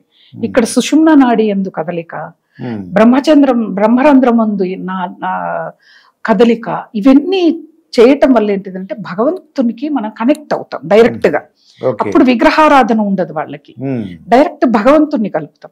మనం భజన చేస్తామండి. ఎందుకు భజన చేస్తాం మీరు చెప్పండి? భజన అంటే కొద్దిగా నాకు ఆధ్యాత్మికంగా మన మనసు బాగుంటది. తర్వాత ఇలా చప్పట్లే కొడుతున్నాం అనుకోండి, నాకు తెలిసినంత వరకు నాకు తెలిసిన విషయం అన్నమాట. ఈ ఎన్ని కూడా అంటే నరాలు ఇవన్నీ కూడా యాక్టివేట్ అవుతాయని అని నాకు తెలిసి అనేది కదా. కరెక్టే మీరు చెప్పేది, నరాలు యాక్టివేట్ అవుతాయి. ఇప్పుడు హరే రామ రామ రామ హరే హరే, ఒక్కొక్క చక్రం అనుసంధానం కిందికి పైకి అవుతుంది. మన వాళ్ళు సన్నోళ్ళు కాదండి, ఎంత విజ్ఞానముతో మనకి తెలియకుండా మనలో ప్రవేశపెట్టారు ఇవన్నీ. సైంటిఫిక్ రీజన్ తో, సైన్స్ పుట్టింది ఆధ్యాత్మికం నుంచి. దాని నుంచి నరాలు యాక్టివ్ అవటం వల్ల మనలో తెలియని ఎక్సర్సైజ్, భుజాలకి చేతులు యాక్టివ్ అయ్యామనుకోండి బాగా యాక్టివ్ గా ఉంటాం. ఈ చక్ర అనుసంధానం జరిగిందనుకోండి తెలియకుండానే మనకి చాలా విషయాలు తెలుస్తాయి. మామూలుగా ప్రకృతిలో ఉన్న చెట్లన్నీ ఏ రంగులో ఉంటాయండి? ఆకుపచ్చగా ఉంటాయి. ఆకుపచ్చ. ఒక్కసారి మీ టెర్రస్ మీదకి వెళ్ళి చుట్టూ ఉన్న చెట్లను చూడండి, ఎన్ని రకాల ఆకుపచ్చలు కనిపిస్తాయో చూడండి. అది మనకు తెలియదు. అన్ని ఆకుపచ్చ అనుకుంటాం. ఒకే ఆకుపచ్చ కాదండి, ముదురు రంగు ఉంటుంది, లేత రంగు ఉంటుంది, మధ్య రంగు. నాకు భలే ఆశ్చర్యం వేస్తుంది ఒకసారి కేరళకి వెళితే అక్కడ ఆ టెర్రస్ మీదకి వెళ్ళి చూస్తే ఎన్ని రకాల గ్రీనరీలో గ్రీన్ లో ఎన్ని రకాలు. అది ప్రకృతి. అది ప్రకృతి. ఇట్లా సూక్ష్మంగా తెలుసుకోవాలి, ప్రతి విషయాన్ని కూడా సంగ్రహించాలి అంటే ఈ భజనలు చేయటం, స్తోత్రాలు చెప్పటం. ఇంకోటి చాలా మంది నన్ను ఒకళ్ళు అడిగారు, నేను అమర్నాథ్ ట్రిప్కి వెళ్తే అక్కడ ఒక ఆవిడ, కర్ణాటక ఆవిడ కలిసి, అమ్మ మీరు ఈ మంత్రం చదివితే విద్య బాగా వస్తుంది, పనులు అవుతాయి అంటారు, నిజమేనా అంది. నిజమన్నా. ఎలా అనే, ఒక్కొక్క అవయవానికి ఒక్కొక్క అధిదేవత ఉంటారండి. ఒక్కొక్క అవయవానికి, నరాలకు ఒక అధిదేవత, ఎముకలకు ఒక అధిదేవత, మన బుర్రలో ఆలోచనలకు ఒక అధిదేవత. ఆ మంత్రాన్ని జపించినప్పుడు, ఇప్పుడు ఒక వ్యాపారం చేయాలండి, దానిలో సక్సెస్ రావాలి, దానికి సంబంధించిన మంత్రం మేము చెప్తాం. మీరు దాన్ని జపం చేయటం వల్ల ఎలా చేయాలో ప్రేరేపిస్తుంది ఆ మంత్రం. అది అంతేకాని దేవత వచ్చి కూర్చొని మీకు చేస్తుందని కాదు. నీకు పగ్గాలను పట్టి నువ్వు నడపడం, స్వారీ చేయడం నేర్పిస్తుంది. ఆ బిజినెస్ చేయడానికి కావాల్సిన టెక్నిక్స్ అన్ని కూడా వస్తాయి. మనకు ఆలోచన వస్తుంది, ఇలా చేస్తే ఇలా వస్తుందన్న ఆలోచనని ప్రేరేపిస్తుంది. కాబట్టి శ్లోకాలు, స్తోత్రాలు అన్ని కూడా చదవాల్సింది. విగ్రహారాధన, చాలా మంది ఓన్లీ విగ్రహారాధనని అంటే పూజ చేస్తూ అష్టోత్రాలు చదువుతారు. రెండూ జరుగుతాయి అక్కడ మనకి. కొంతమంది ఏం చేస్తారు, విగ్రహారాధన అంటే ఈ అష్టోత్రాలు అవన్నీ ఊరికే చదువుతారు, పూజ చేయరు. యథావిధిగా దీపారాధన చేసి ప్రసాదం పెట్టి కొబ్బరికాయని కొడతారు, ఈ అష్టోత్రాలు చదువుకుంటారు. ఒక్కొక్క పూజా విధానం ఒక్కొక్క రకంగా ఉంటుందండి. ఇప్పుడు నవవిధ భక్తి విధానాలు, 9 రకాల భక్తి ఉంటుంది. దాస్యం, పాదసేవనం, గురువుల్ని పాదాలని సేవించటం, అలాగే సేవనం అంటే ఆలయాలు శుభ్రం చేయటం కూడా దానిలోకి వస్తుంది. కీర్తనం, పాటలు పాడటం, నృత్యం చేసి భగవంతుడికి నృత్యాన్ని నివేదించే వాళ్ళు ఉంటారు. సంగీతం కూడా ఇందులోకే వస్తుంది. పూజ చేయటం, శ్లోకాలు చెప్పటం, ఆఖరిది ధ్యానం అండి, 9వది ధ్యానం. అక్కడికి వెళ్ళగలిగితే అంటే మనం ఎన్నో కోట్ల మానవ జన్మలు ఎత్తాం, కింది నుంచి ఒక్కొక్క మెట్టు ఎక్కుతూ వెళ్ళి భగవంతుణ్ణి పట్టుకోవటానికి ధ్యానం అనే దాన్ని పట్టుకుంటాం. ఇవన్నీ కూడా భక్తే. విగ్రహారాధన భక్తే, స్తోత్రాలు చెప్పుకోవటము భక్తే, పాటలు పాడటము భక్తే. ఇక్కడ మనం మనస్సును లగ్నం చేయడంలో ఉంటుంది. ఇప్పుడు మనం చదువుతూ ఉంటామండి, మనసు ఎక్కడో ఆలోచిస్తూ ఉంటుంది. ఇప్పుడు నేను చదువుతూ ఉన్నాను, భారతి టీవీకి ఈరోజు ప్రోగ్రామ్ ఇవ్వాలా, సార్ 11కి రమ్మన్నారు, ఏం ఫలితం అండి? ఏం ఫలితం ఉంది? పూజ చేసేటప్పుడు దుర్గా ప్రసాద్ రమ్మన్నారు, రాకూడదు. అందులో మనం నిమగ్నమై చేయాలి. ఆ స్థితి రావాలి అన్నప్పుడు ఏంటిది అంటే మనం తప్పకుండా తెల్లవారుజామున లేవాలి. తెల్లవారుజామున బ్రహ్మముహూర్తం అంటే మనం ఏ పని చేస్తే దాని అందే మనస్సును లగ్నం చేసేటట్టే చేస్తుంది. బ్రహ్మకాల ముహూర్తం తెల్లవారుజామున, ఇప్పుడు చెప్తున్నారో లేదో నాకు తెలియదు, పిల్లలందరూ 11-12కి లేస్తున్నారులేండి. మా చిన్నప్పుడు తెల్లవారుజామున చదువుకున్న జ్ఞాపకం ఉంటది అంటారు. సరస్వతీదేవి బ్రహ్మదేవుడి యొక్క భార్య, బ్రహ్మీకాల ముహూర్తంలో చదివితే సరస్వతీదేవి యొక్క అనుగ్రహం లభిస్తుంది. సరస్వతి అంటే ఒక చదువుల తల్లేనా? మనకున్న ఏ జ్ఞానమైన పనులు కూడా ఆ తల్లి ఆధారమే. సరస్వతీదేవి కింద చాలా కేటగిరీలు వెళ్ళిపోతాయి, ఆవిడ శాఖ కిందకి చాలా కేటగిరీలు వెళ్ళిపోతాయి. అలాంటి సరస్వతీదేవిని మనం ఆరాధించటం. అంటే ఈ రెండిట్లో అంటే పూజ ఒకటే చేసేసి అదొక ఫలితం, స్తోత్రంతో చదివారనుకోండి ఏది ఎక్కువ ఫలితం అని వీళ్ళకి డౌట్ వస్తుందండి. అలా ఏం లేదండి. ఇప్పుడు పూజ చేసేటప్పుడే ఒకటే చెప్తాను నేను అందరికీ, మీరు పూజా మందిరం శుభ్రం చేస్తున్నారు, మీకు వచ్చిన మంత్రాలను చదువుకోండి, తప్పేముంది, చదువుతూ శుభ్రం చేయండి. 2 పనులు అవుతాయి, మీకు సమయము ఆదా అవుతుంది, 2 పనులు అయితే ఏకకాలంలో. శుభ్రం చేస్తూ దీపాలు అవి శుభ్రం చేసుకుంటూ మళ్ళీ ఫ్రెష్గా పువ్వులు పెడుతూ దీపారాధన చేస్తూ వచ్చిన శ్లోకాలన్నీ కంప్లీట్ అవుతాయి 1/2 గంట టైంలో మీరు చేసేవన్నీ. తర్వాత దీపారాధన చేశారు, సమయం లేదు, హారతి కొట్టి కొబ్బరికాయ కొట్టారు, దండం పెట్టుకున్నారు, వెళ్ళిపోయారు. ఇక్కడ మీరు స్తోత్రాలు చేసిన, విగ్రహారాధన చేసిన, ఆలయ ప్రదక్షిణలు చేసిన, మన జీవనం అనేది ఎలా ఉండాలో అలా ఉండి చేస్తేనే మీరు నిద్రలో లేపి నన్ను అడిగినా నేను చెప్పేది అది. ఎందుకంటే నేను చెప్తున్నా కదా, భక్తి అనేది ఒక వీడియో చేద్దాం. ఏంటిది భక్తి అంటే? అంటే విగ్రహాలకు పూజ చేయటమా, పొర్లుదండాలు పెట్టడమేనా, ఆలయ ప్రదక్షిణలు చేయటమేనా, ఇంతేనా భక్తి అంటే? ఇంకేం లేదా అని. భక్తి అంటే చాలా ఉందండి. లక్ష్మి అంటే ఎలా ఎన్నో చెప్పుకోవచ్చో, భక్తి అంటే కూడా చాలా చేయొచ్చు, చాలా చెప్పవచ్చు. అలా మనం స్తోత్రాలు, సమయం ఉన్న వాళ్ళు స్తోత్రాలు, అష్టోత్తరాలు ఇవన్నీ చదివితే మనలో జ్ఞానం అనేది కలుగుతుంది. ఏ స్తోత్రం చదివితే ఎక్కువ ఫలితం ఉంటుంది అలాగే ఉందంటారా? ఇప్పుడు మీకు మీ ఇంట్లో ఏ సమస్య ఉంది, ఆ సమస్యకి ఈ మంత్రాన్ని ఇన్ని లక్షలు జపం చేయండి, లేకపోతే రోజుకు ఒక మాల చెయ్యండి, లేకపోతే ఇన్ని రోజులు చేయండి, 41 రోజుల పాటు చేయండి అని మేము చెప్తాం. అలా చెప్పినప్పుడు అలా చేస్తే దానికి ఉన్న ఫలితం అది వస్తుంది. ఇంకొకటి, కొంతమందికి జరగవు. ఇప్పుడు నేనున్నా అండి, ఐశ్వర్య దీపం ఒక వీడియో చేశాను. ఆ వీడియో బాగా వైరల్ అయ్యింది. చాలా రోజుల తర్వాత నేను ఒక ఉమెన్స్ డేకి ఒక ఆర్గనైజేషన్ వాళ్ళు పిలిచారు సన్మానానికి. పిలిస్తే ఒక ఆవిడ లేచి, మేడం నేను మీ వీడియో చూసాను మేడం, మాది 10 కోట్ల ఆస్తి 4-5 ఏళ్లుగా కోర్టులో నడుస్తోంది. సరే నేను ఒకసారి ప్రయోగం అంటే ఆవిడ టెస్ట్ చేయడానికి పూజ చేసింది. 3వ వారం అయిపోయి 4వ వారపు మధ్యలోనే మా ఆస్తి మాకు వచ్చింది, 4 ఏళ్ల నుంచి రాంది మేడం అంది. ఇక్కడ నమ్మకం కూడా ఒక పని చేస్తుందండి. అంటే ఇప్పుడు ఆ ఐశ్వర్య దీపం అనేది ఆవిడ నమ్మి పెట్టింది. 4 ఏళ్ల నుంచి ఆ దాయాదులో లేకపోతే ఆ పార్ట్నర్స్ ఇబ్బంది పెడుతూనే ఉన్నారు అది రాకుండా. ఇది పెట్టగానే అంటే ఇక్కడ భక్తి ముఖ్యము, పూర్వజన్మ పుణ్యం కూడా మనకు కలుస్తుందండి. కలిసిందనుకోండి మనకి సులువుగా అవుతాయి. కొంతమందికి కావు. ఇప్పుడు ఉన్నారనుకోండి, పిల్లలకి చదువు రాదు, ఈ మంత్రం జపం చేయండి లేకపోతే పిల్లలతో చేయించండి, కానీ రాదు వాడికి. ఎందుకు? వాడు పూర్వజన్మలో ఒక ఉపాధ్యాయుడై ఎవరికి విద్య నేర్పని వాడికి విద్య రాదు మరుజన్మలో. ఇవన్నీ గరుడ పురాణంలో ఉన్నాయండి. ఏం చేస్తే ఏం ఫలితాలు, ఏం చేయకపోతే ఏం రావనేది. ఇంకొకటి, తల్లిదండ్రులు వీళ్ళు చేసిన పాపం పిల్లల ద్వారా అనుభవించేది కూడా ఉంటది. వాళ్ళని చదువు రాకపోతే తల్లిదండ్రులు బాధపడతారు కదా, అయ్యో ఇది లేదు. ఇవన్నీ పూర్వజన్మానికి కూడా లింక్ ఉంటదండి. జరుగుతాయి, జరగకపోవచ్చు అనేది. కొంతమంది ఏం చేస్తారంటే కావాలని ఇవన్నీ జరిగేవేం కాదులే చేస్తుంటారు అంటారు, రాదు ఫలితం, రాదు. నమ్మకం అనేది ఇక్కడ ప్రధానం. భగవంతుణ్ణి కానీ ఒక మంత్రాన్ని కానీ నమ్మటం ప్రధానం. ఇప్పుడు నేను ప్రత్యక్షంగా ఒకళ్ళని చూసా, వాళ్ళ పరిస్థితి ఎలా అయిపోయింది అంటే, ఎవరైనా అప్పుల వాళ్ళు వస్తే వాళ్ళని ఫేస్ చేసే పరిస్థితి కూడా లేకుండా డోర్లు పెట్టుకొని ఇంట్లో ఉన్న వాళ్ళని చూసా. అయితే భక్తితో, చిత్తశుద్ధితో ప్రతిరోజు లలితా సహస్రనామం చదివేవాళ్ళు. వాళ్ళు చదివిన తర్వాత అండి నిజంగా ఒక అద్భుతమే జరిగింది అనుకోవాలి వాళ్ళ జీవితంలో. ఈ రోజు వాళ్ళు ఎంత సంపన్నంగా ఉన్నారు, ఎంత ఆనందంగా ఉన్నారు. ఏంటిది? లలితా సహస్రనామ పారాయణం. అంటే వాళ్ళ మీద నమ్మకం ఉండి చేశారు. నమ్మకం ఉండి వాళ్ళ కష్టం పెరుగుతున్నా కూడా మానలేదు వాళ్ళు. అమ్మ మమ్మల్ని రక్షిస్తుంది, అమ్మ మమ్మల్ని రక్షిస్తుంది. ఎందుకంటే ఎవరి దాకా, ఎందుకు నా దాకా తీసుకోవచ్చు. బ్రహ్మీకాల ముహూర్తంలో లేచి, నేను కూడా బాగా ఇది దాదాపు 25 ఏళ్ల కిందట ఒక విజయేశ్వరీదేవి పెంచలకోల అమ్మవారు జెమినీ టీవీలో ఉదయాన్నే ఆ ప్రవచనం విన్నాను. 41 రోజు మీరు బ్రహ్మీకాల ముహూర్తంలో లేచి శ్రీ సూక్తం ఈ విధంగా పారాయణం చేయండి, మీరు అనుకున్న కోరికలు నెరవేరుతాయి అని చెప్పాను.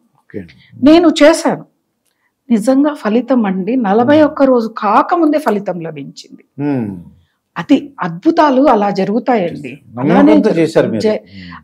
మనం కూడా అయితే ఒకే చెప్పింది, మీరు ఇది చేసేటప్పుడు అసత్యం పలకకండి, అబద్ధాలు అస్సలు చెప్పకండి, నియమాలు కొన్ని పాటిస్తే. ఎందుకు నియమాలు అంటే భక్తికి తోడు నియమం తోడైతే తొందరగా ఫలితాలు వస్తాయి. అదొక్కటి అందరూ గమనించుకోవాలి. గమనించుకుంటే అండి, మీరు స్తోత్రాలు చదువుతారా, శ్లోకాలు చదువుతారా, కొంతమంది అసలు ఊరికే దేవుడి దగ్గర దీపారాధన చేస్తారు, పురాణాలు చదువుతుంటారు, చాలా ప్రశాంతంగా ఉంటారు, వాళ్ళకు అందులో ఆనందం లభిస్తుంది. కొంతమందికి ఇందులో ఆనందం లభిస్తుంది.